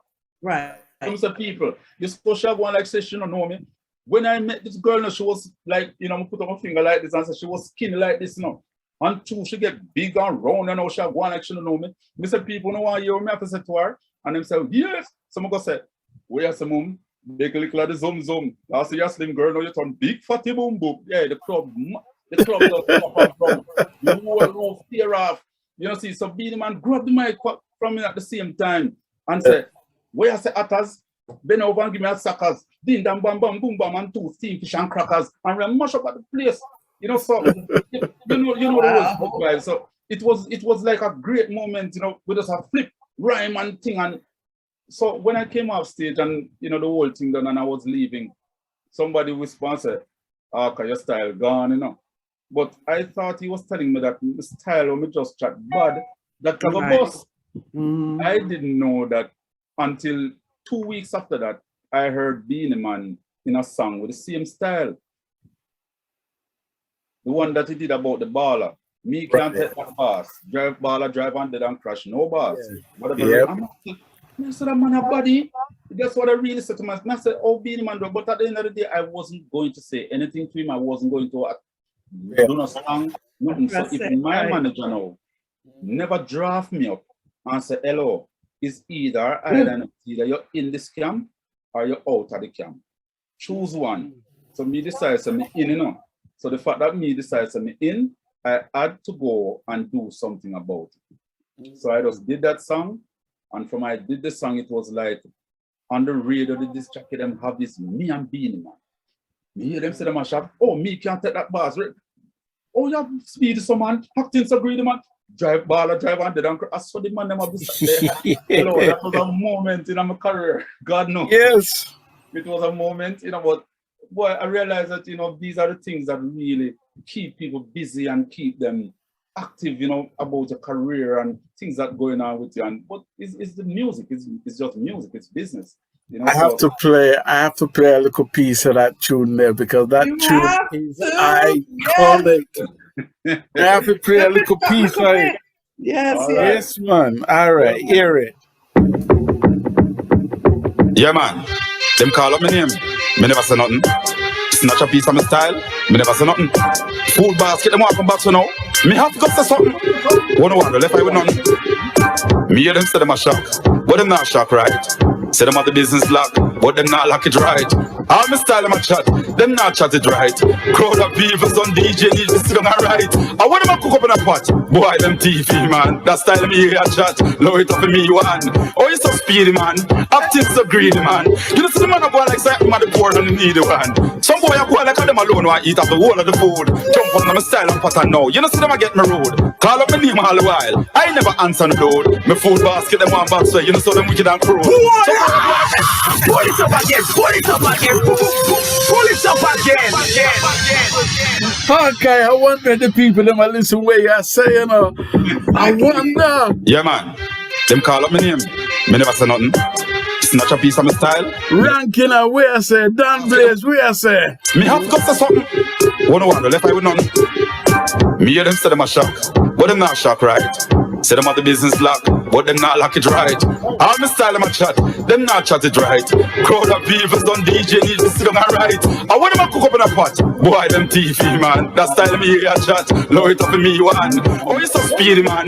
Acting so greedy, man. You know, see the man a go like say I'm the poor and the needy one. Some boy a go like them alone who eat up the whole of the food. Jump up on my style and pattern now. You know, see them a get me rude. Call up my name all the while. I never answer the door. My food basket, them one box way. You know, so them wicked and crude. Some boy a go like them alone and family. I'm pinning for feed. Jump up on my style right now, boss. That me no need. Watch it, man. Man, the elbow your king. Give me space to breathe. You know, this is that woman me love. Here's the man that give man space. Pull it up again, pull it up again, pull it up again. Yes. Don't get me going. Okay, don't get me going. Do not get me going, star. Yes, man. Very potent kind of lyrics and very straightforward, you know. And thing, you know. Well, I tell you. And you know the funniest thing though is that I didn't know that when I was even writing the songs, you know, it had stick and nail in some areas where, because when I say me, them say them a shock, but them not shock right. I was just really using the word shock as a word where, you know, them say boy them a shock and stinging and busy. You know, called man DJ and say, yo, man a shock and man a sting, rarity and blah. But somebody bring it to me attention and I say, yo, when you say boy, me hear them say them a shock, so me know you call me know shocking vibes. And I said, bro.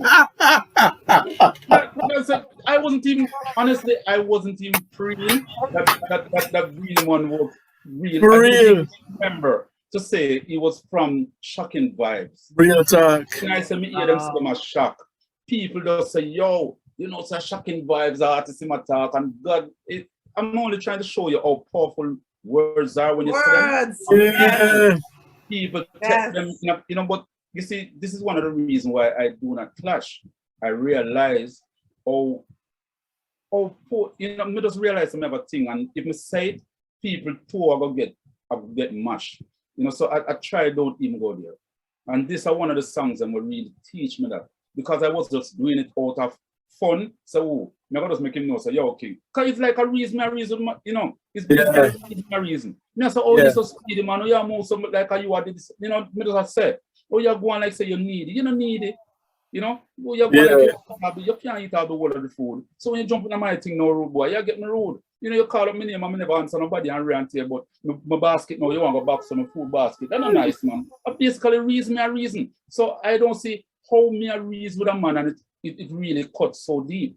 You can imagine if me that time say, yo, and throw some argument directly at him. You understand what I say? How dangerous that would be?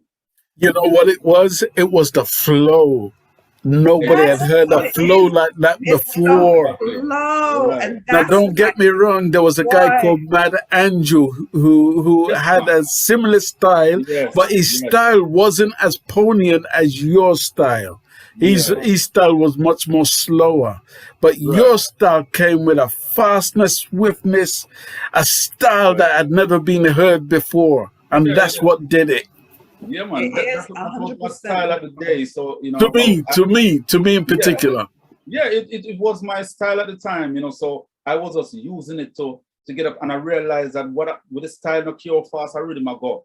Me can just catch on it, take it easy, and make people hear me. I say, and you know, sometimes speed up the thing a little, and you know what, me come back, relax and flow. You know, so my style was a flow, and that was what it is. You know, I was only on the first artist at that time, DJing a flow and rhythm, and me flow and rhythm, round here, me, you know, come with a style there, you know. And you know the greatest thing, you were able to maintain that same style over the years. Yes, and the thing about it too, you know, is even with the style, you know, like when you hear some people's style, it get monotonous. I try not to use the style a lot, but if I do, I curve it and put it in some way where it just sounds fresh all the time, you know? Yeah. And then the topic that you choose is also important. Your concept that you choose to really talk about. You know, like I tell people that I don't really choose, my stuff, them might be regular, you know, but they're not so regular because the way all me put it, you don't see it as regular because it has never been said that way, or probably nobody not put it that way there yet. So it sounds fresh to you, and that's what I try to do. Because every word that every artist has ever artist used, have been used already. Yeah. Unless it's slang you come with, like how me come with twingy twang. Twingy twanga. Nobody never said twingy twang. Nobody don't even know what twingy twang is and what twingy twanga is. But I created what I'm doing to the music. You know what I'm saying? So I'm just saying, you know, every word has been used and washed and whatever already. But when you create something, when I come and say skibbity bye, nobody know what skibbity bye is. It's me created. It's something fresh. It's something new. It's something shibbly. Nobody know you. Them words are never created, and me come create them. You know. Shibbly. This is Hawkeye with metaphors and simile. I sit down and create these things. You know, getting them a cranium and really think, what can I say to put a signature to my name again? And also, so what goes through your head on a daily basis? Your head must go through some crazy things. Yeah, but you know the funniest thing about it, sometimes my brain blanks, you know, because there's a lot of times when I get them, and you know, have nothing to say. I don't know what to say. I don't, because all right, let me tell you see, because the music is based on what is happening now, or what happened during the time, even from coming in the music, you know.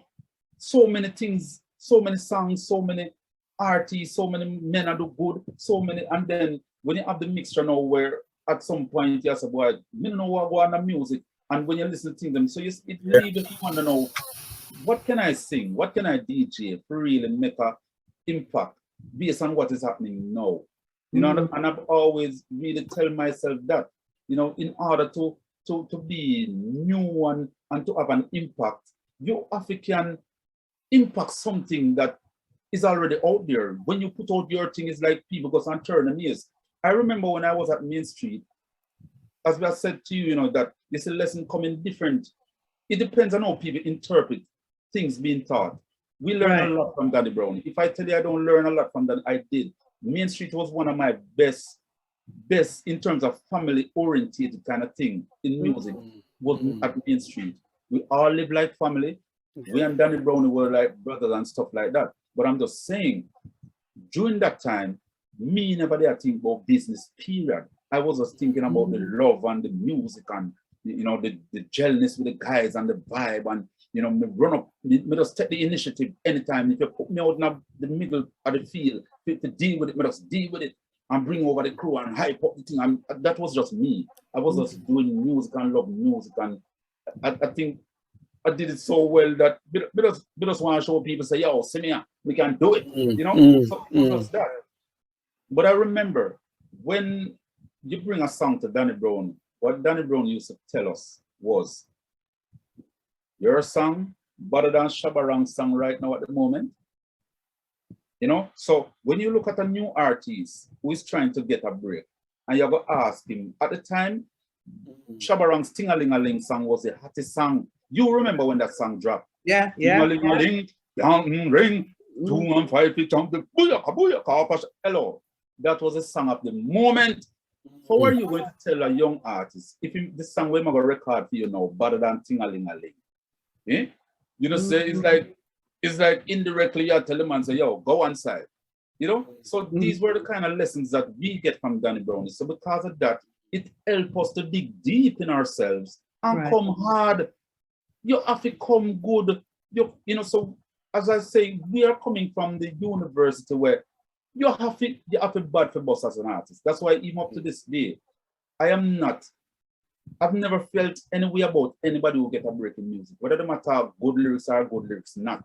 That don't affect me one bit, because the college where I come from, it taught us to be the best out of the greatest of situations, and we still rise in the when you get my boss, you name the arts them with the hot like fire.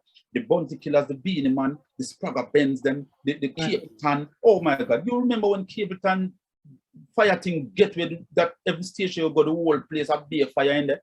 Right now them time there. I burst within them time there. Me the one rhythm with Capleton at them same time too, when my song was the top song on the rhythm. So I've come through the stages of life where me prove myself in the greatest of situations as an upcoming person. So being who me is now, what the hell on earth, and never hear no man DJ where me consider bad at the moment or them have it bad at the moment that is going. It affect me, yes, because when a new artist come, it take the shine off you, or it take people tend to chase them more. So it's just a reality, right? So then you might fall in the bracket where people not to hear or whatever the case is and read. But what I'm saying, it does affect you in certain areas, but it doesn't affect me personally. Like so why me feel a way about it, and I feel a way say, yo, the arts are rise and I be a foolishness in my chat, or I be a bad lyrics in have. No, Cartel is to me one of the newest generation of artists who is one of the baddest lyrically rare. And Cartel never me just love the brother. Me just like him lyrics potent, but if you check it, Cartel is a part of basically every artist. Cartel studied the Beanie Man, the Bounty Killers, the art form. And it takes a little of everyone. When Cartel started out, skippity by, this Hawkeye, it was up to the time, it's Cartel. You remember? So me only try to show you, so when you're a great person, me love when people hear my greatness and have a piece of it, because I see me listen to Luton and stitch them and take a piece of them, a piece, so nothing is wrong with that, it's just that's how the art form has evolved over the years. And it continues to be so, because there's not an artist right now who has never listened to certain people and never tried to be or even maximize what they have done. That's how we get motivated, and that's how we climb, and that's how it's ambition. So you have to have that as an artist. But I'm just saying, me as an individual, I have been to school where if you never bad, you can't get through. I've seen a lot of artists me come in the business, come say artists before me, and my boss left them because my aim was different. Some people were kind of comfortable with for them space being in the studio and so them know that big man and them know that big man, and them are artists too, but it not seem like them really push to get them own thing. them just comfortable being around these people and two them and live around them and them I get this and them I get that. Them comfort. I wasn't that. I wanted my own. I wanted to be one of them great man at all. Me want, you know, so I've always put myself in a place where when we go on studio, when enough man would I want to talk to me want to talk to the producer. Because the producer of the last say, when him say tune for go road, it have to go road. When him say voice, you have to voice. When him say do that, you have to do it. You can go to the engineer here, you make friend with the engineer, but at the end of the day, he's not the engineer of the last say. Right. You understand? So let me come to before we move on from Main Street, because for me, Main Street was the catalyst and the label that really put you on a high pedestal. Yeah. You had reached the maximum and you were still achieving on top of that, even after Main Street. But my question to you now becomes, you know, at the time when you were rising as an artist in Main Street, were you getting help with your lyrical, you know, writing and your delivery skills? Who were there for you at the time when you were rising as an artist? Okay. Yes, of course. There's every artist who gets help. Any artist who do an interview and say them not get no help, I lie them I tell. There's down to the greatest you've heard. If it's not for them lyrics or for them idea, it's men write the song them and give them or something of the sort. You know, I'm not gonna take any credit for things that I've never done. You know, I only can say to you that when you come to studio in them days, I may have my lyrics book, I may have my lyrics. But yes, you have to say something that then you have to say, no, find a different word or a different way, or probably will say, yo, it's best you say this, you know? Okay. And so outside of that, you also have your artist bridging them where we put in a 1 and 2 line in your thing too, because you know everybody will work together to make the thing strong. We all sit down and put in a line in every man's song and all of that. I put song in degrees, you know, I would give degree a 1 line, degree will give me idea for my song too. You know, Brad, go for the whole, we all do this to each other. So it's like, as I said to you before, it was like a body of this love and harmony kind of thing we had going. So in my mind, me just have that, so why it's all about loving music. So that's why I told you I wasn't even thinking about business at that time. I was just so surrounded by this bulk of energy and love, and the whole of we share the same thing, and the whole of we step out and tackle the battlefield. You know, the whole of we do all of this. Danny Brown was there to mentor us, you know, teach us certain things and show us certain light and XYZ. And you know, so we were just, I was just riding in these waves and flourishing, you know, in terms of learning and developing my craft and all of that in the midst of all of this, you know. I have to say big respect to Danny Brownie, who was the head honcho of, you know, Main Street record label. I thank him a lot, you know, for giving me the experience and taking me in the camp, and also, you know, let me go through the college, you know. I better tell you, it was a college. I want us to fast forward from this now to how you have, you know, because I've noticed you've been doing quite a bit of work with Sly and Robbie. Now, tell us about that work relationship with you and Sly and Robbie. Lead us up to, you know, Robbie's death and where you're at now. Take us on the journey. Well, you know, honestly, you know, I'm just gonna like give you a little stage going up, okay? So I mean, after Main Street, it was in the streets, you know, records. You know, I mean, Alazid was a part of the camp. You know, Mr. Vegas was the head artist in the camp. You know, and a bridging we have called G Money. You know, one called Chabano was a part of the camp too. I mean, we were in the street camp. Jacka Diamond also, this virgin called Jacka Diamond. Oh my God, yes. Walla walla walla we walla walla. Yes. You know, he was also a part of the camp. Yeah, man. So yeah. from there, after, you know, I mean, after in the streets, I was practically on my own, doing my own thing. Okay. Twanga production, you know, but I was just carrying the name because I just only did one production out of my camp and get discouraged and never do it again. But I should have continued, you know. But anyway, that is in the past, you know. So after that, you know, I was, you know, I'm just basically doing my own thing from ever since, from about 2005. I've been just doing my own thing, you know, just getting people to join with me. And then after a while, they realize them can't manage just something, or them just have some behavior and attitude that not gonna work with the thing. You know, some of us say, yo, you know, it's best we just part and go about do business and move on. Because at the end of the day, I know that I am Hawkeye. Me is a product, and me have to keep the product relative. Me have to keep it coming and always, you know, you have fans out there, you have people out there who are looking for the product Hawkeye, you know, what the product Hawkeye is doing. So me know as Hawkeye that I have to keep myself going. I can't stop. Me have to just keep moving. The next track, the next person, the next, you know, the next individual who probably can take me from one stage to another, who I believe could, or the next production that can, you know, stuff like that. So at one point I end up at Big Yard, you know, which was, you know, formerly Shaggy's. Shaggy, yeah. Right. So, you know, shortly after the big song they had there, even the one with Merciless, Y'all Love Royal, that rhythm that they had, you know, and with a boom basket, it's right. So it was like shortly after that, I become a part of that camp, you know. So I was there, you know, for a while, and you know, during the time, even when Shaggy got his album, in Diamond selling album, you know, I was a part of that camp, you know.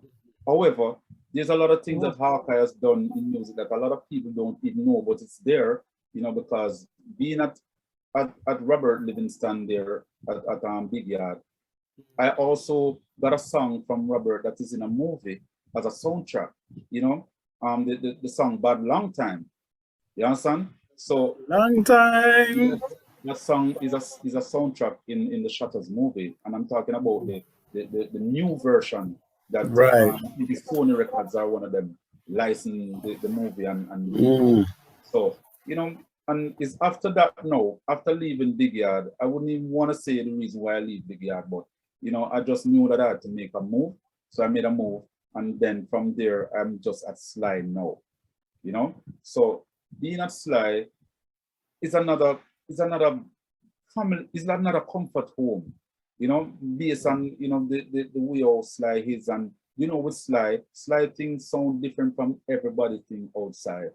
Yeah. When Sly beat a rhythm, you can just know, say, yo, a Sly that. Sly don't follow the patterns that are going on, because Sly is one of the men who build 70% of the pattern in dancehall and reggae that is going on. And not only dancehall and reggae, Sly has had international hits with him drum under him belt, you know. So I believe that no matter what is going on in music business, if you come with a song that is totally different from everything that is going on, difference always stand out. And I know that as a child growing up, being different always stand out. Yeah, you might not get the crowd applause, and you might not, you know, the crowd might not work with, but at the end of the day, they're going to see you as something different, and I'm going to respect that. So Hawkeye has always been a person who tried to be that person. Me not look my hype, me not run down the crowd on the XYZ, but I'm just doing what I do, and I expect that, you know, if I deserve rewards or awards for what I'm doing, let me have it, give it to me. You know, but it's not like something I work for. You know, I'm just doing my do in music, you know, trying to make myself and my family, you know, see what I can, you know, put in place, what I can earn, you know, just like anybody who wants to take care of their family and, you know, have things and way, because we are all black people, very powerful people out of this little country. We never know so much talent could have come from, whether music or sports or truly, you know, we just great. We're just a great set of people. And if we understand the kind of people we are and just come together just so once and try it and just say, yo, let us stop fighting and stop, you know, belittling and stop taking from each other and more put into each other and come together as each other, and we'll be surprised. But I don't think we're ready for that yet, you know? Because we're going to get there soon, though. We have to get there soon. Yeah. Sharon, where say? I hope Yes. we do, but somebody have to come change the cycle there because, you know, I don't know. But anyway, so being a Sly now, you know, is, boy, as I said, is another home from home, because when I leave my home during the days, I'm at the studio until when we leave studio, I'm back at home. So you don't come like me have one big boring life. You know, it's just from home to work, one home to another home, you know. And I mean, Sly is a, I don't know, you know, I mean, sometimes when I think that me humble and me, well, you know, sometimes me feel me humble, me not humble at all, because Sly make me look like me not try, you know. And to know that you have such a great man that has done so much, has achieved so much, but he is still so humble, so giving, so, you know, it's like it just take me out of my box and put me one side and say, yo, you're not humble yet, you know. And it's just nice to be around, you know, warm people that give you that motivation and you know, the same kind of principle that he uses to get to where I'm at. And even though he get there, he still want to get more, and plus 10 times humbler with it. You know, it's like it teaches you a lot about achieving, and it teaches a lot about a man's character and about a person's, you know, journey and the way how them see things and how they perceive life. And the funniest thing about it, you know, that I've always tell people, the basic of life doesn't never change, and it will never change. And if you stick to the basic of life, you will get places that you know, but it's just that so many things are around that to make you, to distract you and to throw you out of the game and stuff like that, because everything happens in time. Everything on earth, I mean, time. Everybody can't get you at the same time. Everybody can't pour same time. Everybody cannot achieve same time. Everybody cannot have stuff at the same time. Everything takes time, and every man get them break on them time in life. You know, so 7-time rise, 7-time fall. The important thing in falling is just to get up same time and brush off and move again. The moment you fall and you decide to stay down in the fall, that's where you're gonna be. Right. Don't take up yourself and say, yo, got to move. Next track, you know. And that is life. You talk to the most, you know, people who are very successful in this life, and then will tell you. You will hear their story. But right now, you know, say a taxi gang I do it. I mean, the last of Robbie Shakespeare, you know, was a very it was a very hard one for, you know, most of us in music. You know, I mean, Mr. Shakespeare, you know, may rest in power. You see myself? You know, it's really a hard, I see that Sly is really holding it together, you know, and one of the reasons is that I realized too that life, certain things don't happen in life, you know, just coincidentally. I mean, everything that happens, whether good or bad, is like it was meant to happen. Because knowing that Sly and Robbie were basically brothers growing up from a young stage, coming up now, and to lose them at this stage. I mean, they are big men. They are not boys anymore. They are big men. And to lose a friend like that, you can just know how much it shake up Sly, you know? And to have me, because even sometimes like a boy Hawkeye, it's like sometimes I just look forward to coming here because me know you're there and you help for more, because you see the thing about it is that Sly sometimes will go in and studio and I play something on the drum machine, like him I try, you know, figure out, you know, what am I gonna play now and what brand. Sometimes me outside and I just hear the sound inside and come in and studio and say, Sly, what up? You know, so these little things encourage him and motivate him and continue to make him feel that he have a purpose of continuing, you know, and that is what we do to each other, because if anyone come to the studio and want certain things done and from the mention, say, boy, you know, never sang I want a DJ, I'm gonna say, Hawkeye. Hawkeye is the man. Hawkeye, you know, so it's like the energies, both energies pushing each energies, you know, and I mean, Ambalik is there, Devante is there, Tanta Mitch and Devante, they don't come there as often though, but they're a part of the camp too. So the whole of we come together at times and we, you know, we just plug in this bulk of energy, it keeps Sly going, it makes Sly you know, just keep him happy and stuff like that. Because you know, somebody have to be there to when you get certain point in life where you feel some boy, damn, this might be it, because you know you have to have other people around you that make it seem like nothing didn't happen. We just have to keep moving, you know, get happy. Let's go. You know, and I mean, yes, of course, and I'm sure that every time it's like touching machine and touch it with Robbie in mind. I'm sure of that, you know. But at the end of the day, you know, we have to go on. The world is spinning the same way, you know. Things to be done, you know. Let's go, you know. We have to, you know. And I mean, every day we talk about Robbie at the studio. Every day, you know, I mean, we have a picture that is right there in front of us every day. So it's like you can't deny it, you know. Even you know. Nobody would, but I'm just saying we talk about this day, and there's not a day that's like come at the studio. It is not even a song that reminds him about Man Robbie. He's always making reference to the songs from where they're coming from and how the thing change, and you know, so like there's always a discussion about Sly and Robbie at that studio. You know, see, and it's really a very good. But for me just sit down and I digesting all these things, because a lot of songs I've been hearing over the years, I never knew it was Sly one bit. I never knew it was Sly and Robbie. These men are, me don't even know if there's a word for them, but them, to me, them surpass great. These people, these two duos are them just out of the world. God knows. And I'm not saying that because me is a part of the camp. If I wasn't even a part of the camp, knowing what I know now about Sly and Robbie, I would have said the same thing, that these two men are the Jesus in music. God knows.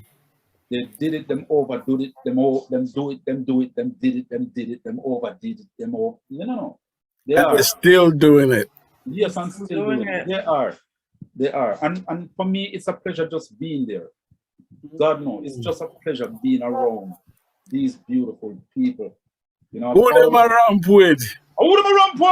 You know, I mean, it's always been one of my saying that, you know, I always ask the Lord to just surround me with the right people then. And that is what I realize is happening now in my life. You know, I'm just surrounding myself with the beautiful, the word beauty of beautiful people, you know, and trust me, Sly, Rory, One Pop, you know, all these artists that I'm there with, you know, Anthony Red Rose, Ambly, you know, Devontae and Tanta Metro, Shireen Anderson is there, you know, at times too. You know, these are all beautiful people, and we just there are putting in the work. And I mean, you can hear some of the songs now that I've been doing for Sly. How you can just hear because you see, a lot of artists hit in an uncomfortable but comfortable way, if you know what I mean. Some of the hit songs them come from separation and hardship and stuff like that, but that side come out to hit when you record with the people that will make you feel comfortable at home and say, yo, relax and just do the song. Do this song and you feel, and through your pour out the stuff that you have in you and you just come out and hit. Yeah. You know, so that is what is happening now with me as Sly. I am just pouring out on the rhythms, and you know, Sly make it so easy and make it so comfortable and to just pour out, you know. So every time Bill Beam say, "Oh, what you say?" I'm just ready for it. Yes, Sly. You know, what is that? Boy, Sly, me you play a thing a while ago. Play it back. Yeah, man, I hit that. You know, so we're all just putting in that we just are pouring that thing that keeps everybody comfortable and keep everybody motivated. Right. You know, it's just love. Yeah, man, it's just love. Let me come to Sharon. Sharon, we're going to end the show. I'm going to leave the last word with you and let you reach out to our audience and reach out to the masses and let them see if they have any questions for Jamaica's greatest lyricist. May I have to talk it before the show is over. He is one of Jamaica's greatest lyricists. And if you didn't know before, you know now. Right? That's right. That's right. Well, I gotta say. So do your thing, girl. Let me say my piece, because with those who know me, you know me, I get into my deepness. So I'm going to throw my deepness out to my brother here. Listen, you have been blessed from the time of birth, an amazing family, how everybody was right by you, you picked your choice, you was a chef, you lived a certain way, different from a lot of others. And the blessings just kept coming. And then you were blessed with working at Main Street, getting in there. You were blessed among the greats, right? Yes, I have. And you're learning and things is going on, but your blessings keep coming and you may not have seen them coming, but they were always coming. And look where you are now with Sly and Robbie, one of the biggest musical icons in the world. Those are icons, right? Yes, I know. Those are icons. You can't get better than that. I think I've only met Robbie once, and it was literally on my birthday. And they were playing. Where was they? It was in, because I'm in New Jersey. It was in New York, and it was just my birthday. And Bitty McLean was the star of the day, right? They're playing with him. Yeah. And Robbie picked me out the crowd. They said, you know, we need a really nice, a beautiful girl to come up. Millions of girls there. Yeah. You got your birthday present. And he was like, you see I'm looking around because, let me see, was I married then? Yeah, no, I was married. No, I wasn't. I was engaged. So my fiance, whoever it was there, but he was like, this one right there, so. And I was just on the stage with Sly and Robbie while they're playing. And they said, no, you come up on stage. Come up on stage. And I had to dance with them. You know what I mean? Yeah. And that was my famous icon. I was that close to the touch men, like, yeah, was that nice girl. And that's gonna stay with me forever, but you are right there. I say all of that to say, I have so much respect for you. Thank you. Because your delivery, you hear every word. Now there's a lot of artists out there, them bad, them wicked. I hear every word and understand what you're saying, right? You are mindful. I respect you because you're mindful of your words. Yes, that's for a reason. Yes, I am. Never forget that. That is for a reason, because in the realm of things as it is today in reggae music, there's things that's being said that shouldn't be. They shouldn't say certain things. Right? You're spreading the wrong message. You have not strayed. No, I haven't. You have not strayed, and that's what makes you Hawkeye for real. Yes, no, what? Where's the share? Say it again. He has not strayed from the target of reaching the audience. Him not strayed. Hawkeye, you have not strayed. I have X amount of respect for you. I love his whole delivery. And you know what it is? You feel what he's saying. You cannot hear Hawkeye spitting some lyrics and you know stick a certain way. What you say? We say again. That's a you. It's a feeling. So I know that God has blessed you. He's ordained you for something. Keep it going. Brother, keep it going, because I'm telling you, not everybody's going to have the longevity that you have. Yeah, and I must say, you know, it's not an easy road, you know. I mean, it's not. That was one of my favorite songs from Buju Banton. It's not an easy road. Many see the glamour and the glitter and feels it's a better rose. But it's who feels it knows. Right. Know? And that was one of my Buju Banton. When you said pick a song from Buju Banton, that's the song I choose out of all Buju Bantons. You know, because it's true. You know, so I'm just saying, because there are a lot of times, I must say, that, you know, you feel like you more than just leave music business alone, just done with it, you know, because what am I doing it for? You know, I'm not getting anything out of it, you know, see, you know, what I would want from it, you know, stuff like that, you know, but sometimes, as I said in life, you probably don't see. And I'm not a short-sighted person. Naturally, I'm not a short-sighted person. You know, I mean, I've always seen things down the road.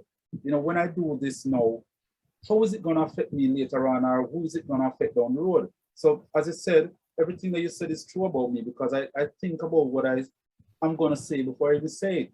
Yeah, that's right. Think about things, and that's why maybe even sometimes, if I'm going to say something bad or DJ something in a bad way, I put it in a way that people probably say, well, kind of easy, you know. Yes.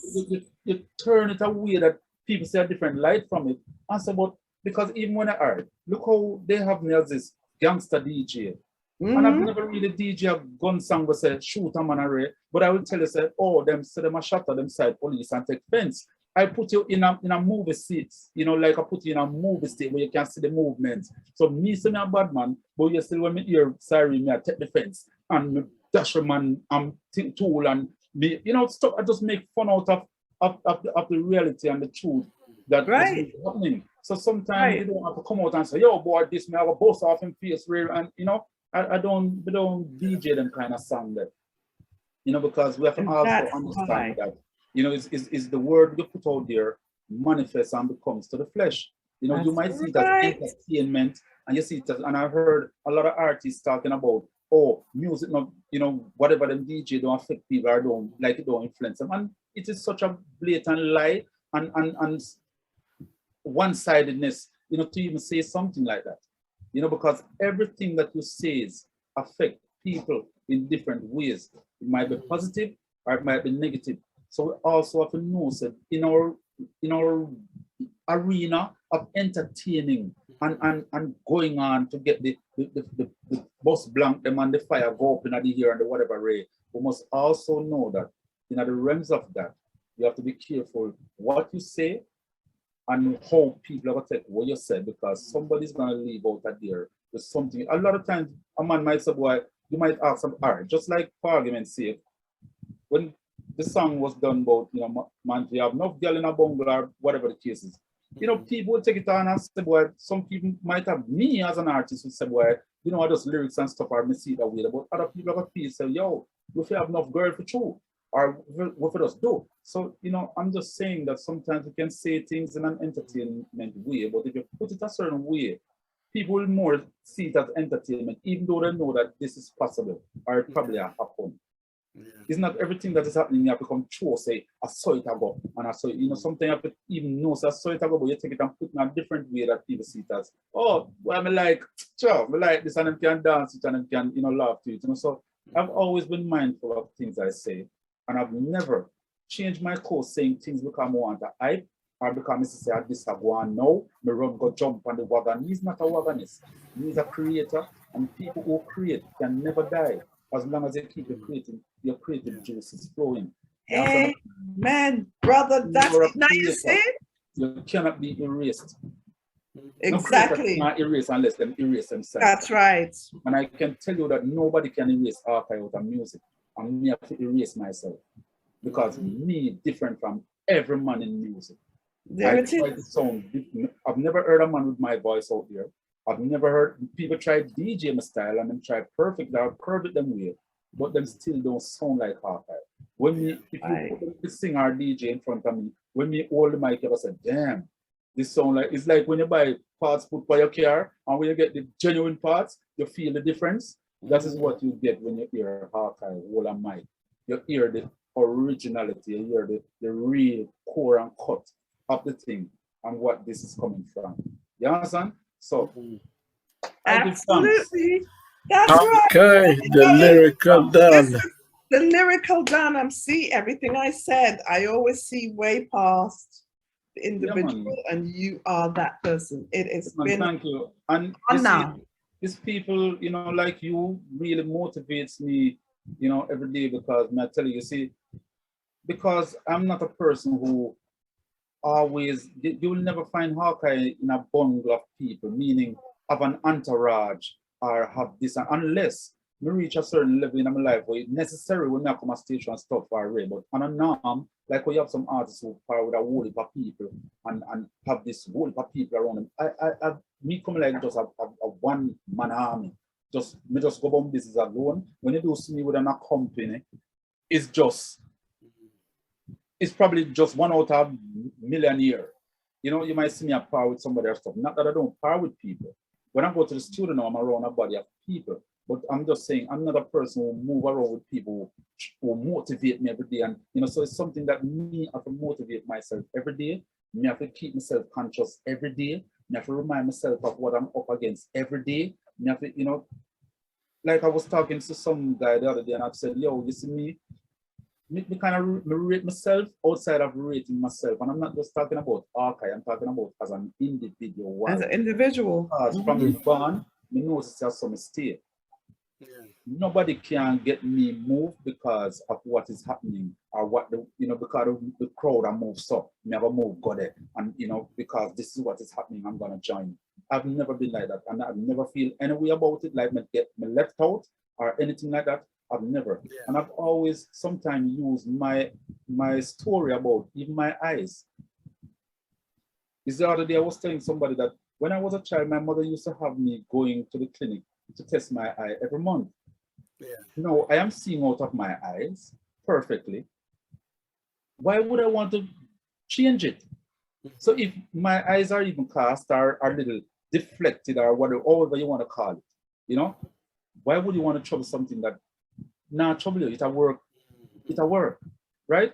I did not know that making that decision, because the day when my mother took me to the clinic to get my eyes straightened or to get them to operate on my eye, I tell her to take me home. I want to go home. You know, I did not know that years after that, neither will get one name from that same eye will make me a household name and put it on the map. You know, that's why, you know, I've always encouraged people to love themselves, believe in yourself, and know so how you have been created and come on the earth. You are beautiful, you're awesome, you are made in the image of the Almighty. Don't try to change and spoil up yourself because your face like this are going nowhere. Boy, them not accept me through the color of my skin and red. Well, make them don't accept you. Stand up and hold your grounds because black is beautiful and black is powerful. We just go up and come here like say everything black not good and everything, and it is wrong. Not go so. Black is the power of the universe. Black is the universe, and people need to know these things. Accept on yourself, love on yourself. Just believe in yourself for who you are and what you know, how you come on this earth, because you never know later on what your look, what you have is gonna become later on. You never know. Right. For yourself, man. Me not change for nobody. I mean not follow nothing when me say I want, because I see exactly what is going on in the world and why the world is how it is. It's just a bunch of self-controlled people trying to change to make you follow them because they're not sure themselves. They're not sure, and then because some of them have, you know, are the elites in terms of money. Them fees them can come change and twist and turn people all over the place and want you to look like them and don't like them a God and them a this and that. And them set the stage for what it is and what beauty is and what, you know, the music is and what is happening now when it's not real. It's more like smoke out of fire. Right. The fire that about you see the smoke first and it load up the place, but the real thing is down at the core, which is the fire. The fire in everything in this world is black. Black are the power. Black are real power. Black people are so powerful they wouldn't believe. And I mean, if you can come from a small country, or we just have a little small place on the map, and we're so powerful, you can imagine if we didn't really come together as a unit and all blacks just join hand. Hello. This world is basically ours, but you know, we need to take it back. But anyway. Okay, we're gonna end it. So Sharon, you don't know 10-star general. Okay, you see it. It is. Listen, I tell you what, we're gonna come to the audience. I'm gonna let Sharon do that. Sharon, do your thing. Yeah, real quick, because we know set time that way right now. So yes, if anybody in the audience wants to say a quick word to Hawkeye, you know, give him these flowers, let him know how you're feeling, and if you know him, please unmute. Let us know. Real quick. Who's unmuting? DJ Maestro, where I say? DJ Maestro, my friend, where I say? In the meantime, I just want to say, enough respect and big respect. Thank you very much for having me, 10-star General. You don't know, Sharon. Also, thank you for having me. Thanks for all the people who are on the Zoom chat. Big up on yourself.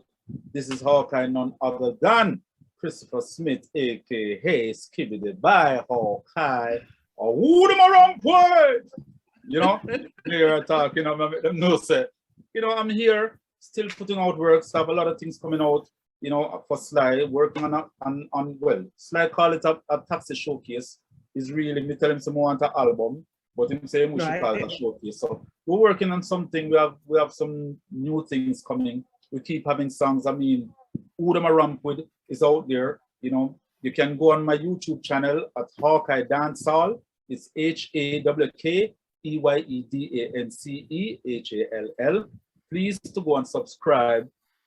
Ring the bell, like, leave a comment, and all of that. You'll see my videos. I have a new video out now called Gala Was. Go there. That song was produced. Yes, that song was produced by General Degree. So General Degree, I'm a brother from morning. You see me, I said, yeah, man. We get girls everywhere we go. Them fi know we a boy, we star, we show. We no double blank, we no post like them, We get the girls them everywhere we go. From Jamaica to Mexico, like Twitter, like IG, with them a follow. Come to touch up them, keep on them piano. We get the girls them everywhere we go. Yeah. So we have a lot of things going on.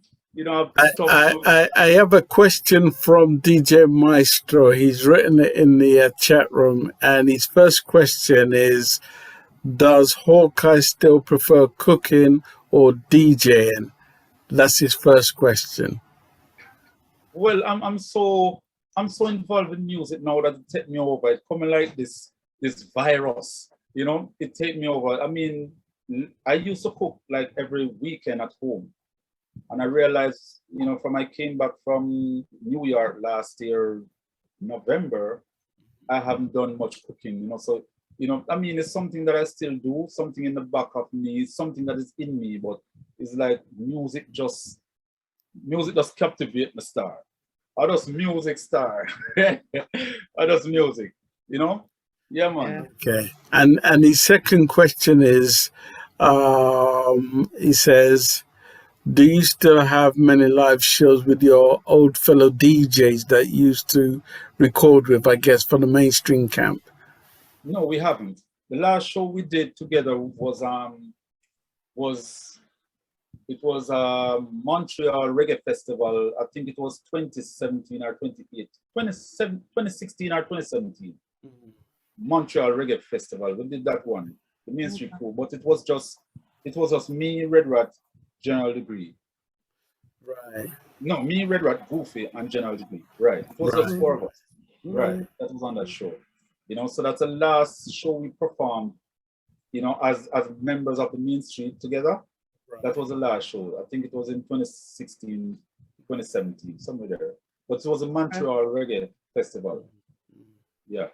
And he wants you to know that he says Hawkeye is a lyrical genius. Yes, he is. I don't know if I'm a genius lyrically, but I know that honestly the truth about it. I just know that, whatever I'm doing, I put my best in it. I just try to make it different from everything else that is out there. Try to put my words, set my words just a little different from, because I know that once it's different, people are going to hear it and it will stand out. But I want to say thank you very much for seeing me as a lyrical genius. I know I'm very lyrically potent, but I didn't see myself as a genius really in the lyrical world. I just know that I'm doing my job and I'm doing it well, and I have the potential to and I have the ability to do it well, and I'm doing it. Isn't it nice when the people can recognize you for who you really are? Yeah. Yes, definitely. It is. And as I was saying before, I was telling people that, as we were saying when you start a program, that, don't give me the things when I'm gone. Say them now, present them now, support Hawkeye now, endorse me now. When you hear Hawkeye at a show or in a place, come out now and come see me. Give me the support. That don't wait until I'm not around, then you'll come and say, oh boy, so I'm an artist, I'm a rate man, I'm lyrical, boy, listen to that song, and why don't you play these songs now? I make people listen to it and tell them, say, yo, no, listen this, a Hawkeye this, I one of the bodies and red. You know, people who play the music need to start doing that. You know, people who out there will talk about so much about you, they need to start come out and support the thing. Them don't just talk in your house, around your congregation, or you know, people, and you're not coming out to support, because a lot of them talk bad things about these artists, nowadays artists, but you still them go out there and I support them and I spend the money with them and I do all manner of evil with them. So why is it that you're rating the artists, you know, certain artists who are really good and doing them best, but you talk about them behind them back, but you're not coming to support them. You're not giving them any work. You're not endorse them on your radio program. You're not playing them songs. I mean, then what is sense about to talk about? Don't talk about us. You know, don't talk. You know how we feel about you already. And as far as we are concerned, once the people talk and say how they feel, that's how it is, you know.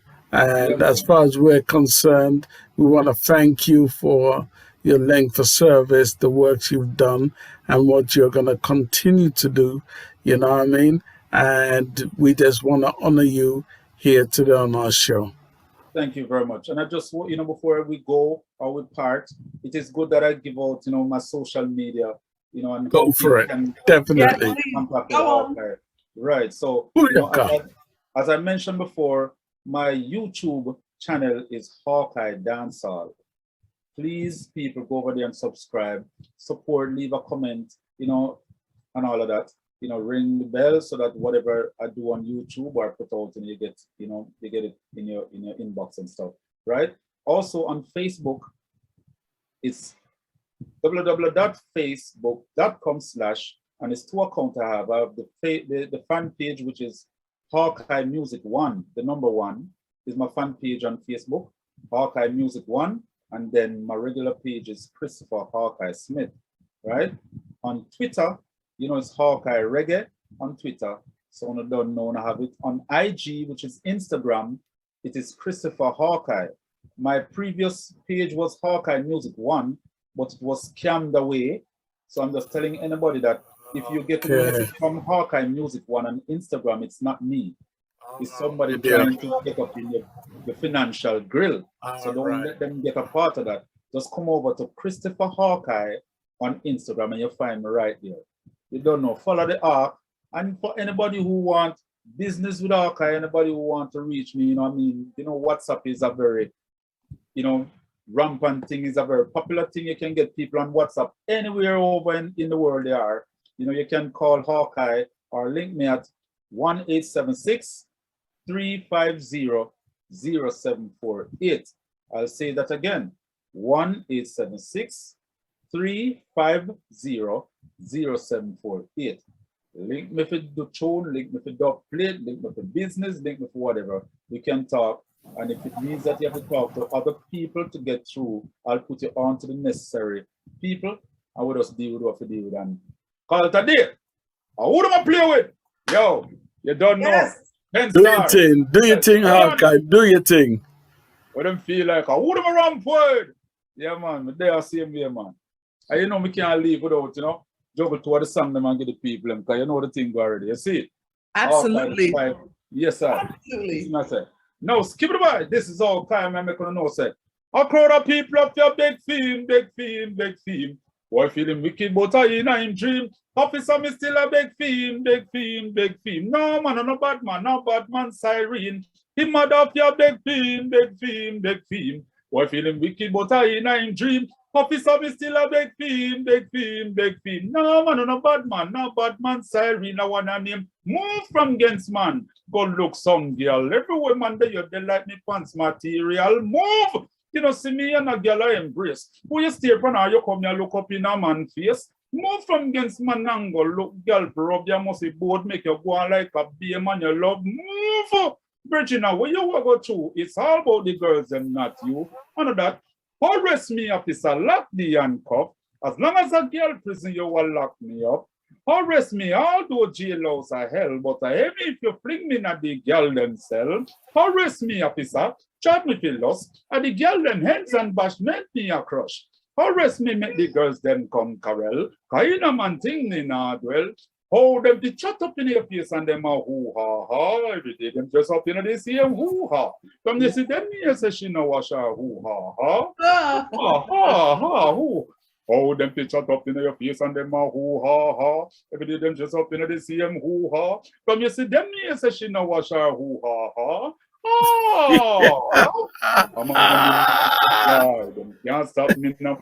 Twingy twang, twingy twang. Tell a girl you no beg and you no sponge. They my friend with, we not friend them. A judge send with, or who send them? Mad thing. Oh, for we want. We no thief. Underpants bad man, we are not breed.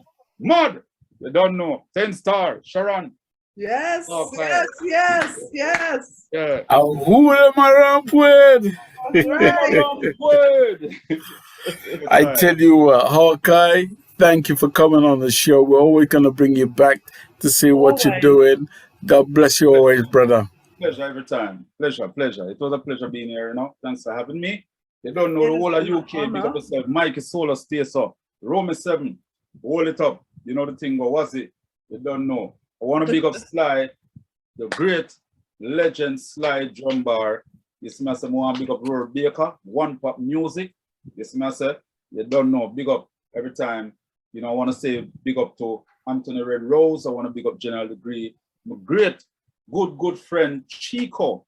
Also, I want to big him up. Yes, I want to big up my friend them straight, live and direct. See, I want to big up Devante and Tonto Metro. Big up Anthony Red Rose. You don't know. Big up Ambelique. Come here, Ambelique of a song called When You Love Someone. People don't need to go up on my channel and go check out them thing here. Check out my songs and you see me say, they don't know. Hawkeye, live on direct. Big up yourself. Much love. Every time. Thank you so much. Okay. Yes. Thank you guys, everybody that's been here today. Thank you so much. We'll take it out with some Hawkeye. Who them around with? Who them around with? Who them around with? Who them around with? Who them around with? Who them around with? Them a friend we not friend them. Judge a send we, who send them? Say them a girl is and a be a man back of them. Taxi gang a go nail and mack of them. Oh them a follow we and we never follow them. I say them a go to and do nothing. Chatter them. Man rise and it wheel and stammer them. Cause with them do no matter what we do. Matter them. Who them around with? Who them around with? Hear me now. Unbelieve Hawkeye. Hear me now. When you love someone, you won't be extra mile. We're gonna get out of here. We're out of here. Someone, you wanna see them smile. Beautiful smile, baby. Just like watering a garden, so that'll grow. Rose My love is not enough. You need to make it show. When you love someone, love you. when you love someone, you can hardly wait until the moment you meet. When we Cause you know when you do, your day will be complete. When you love someone, unbelieve. say when you love someone.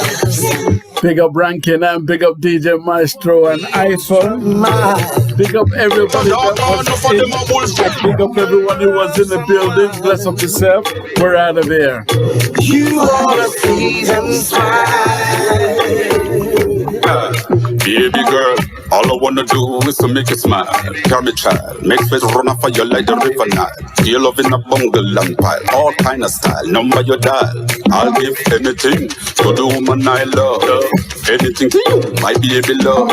When you see me, I'm the queen, nobody girl. Cause she gave me the ice cream, me give her the fun. Well, that's all, folks. That's my line. Step aside, babe. Let a star do this. That's all, folks. Can I go home now? I'm 10-Star General from Stockade Promotions, and I'm out of here.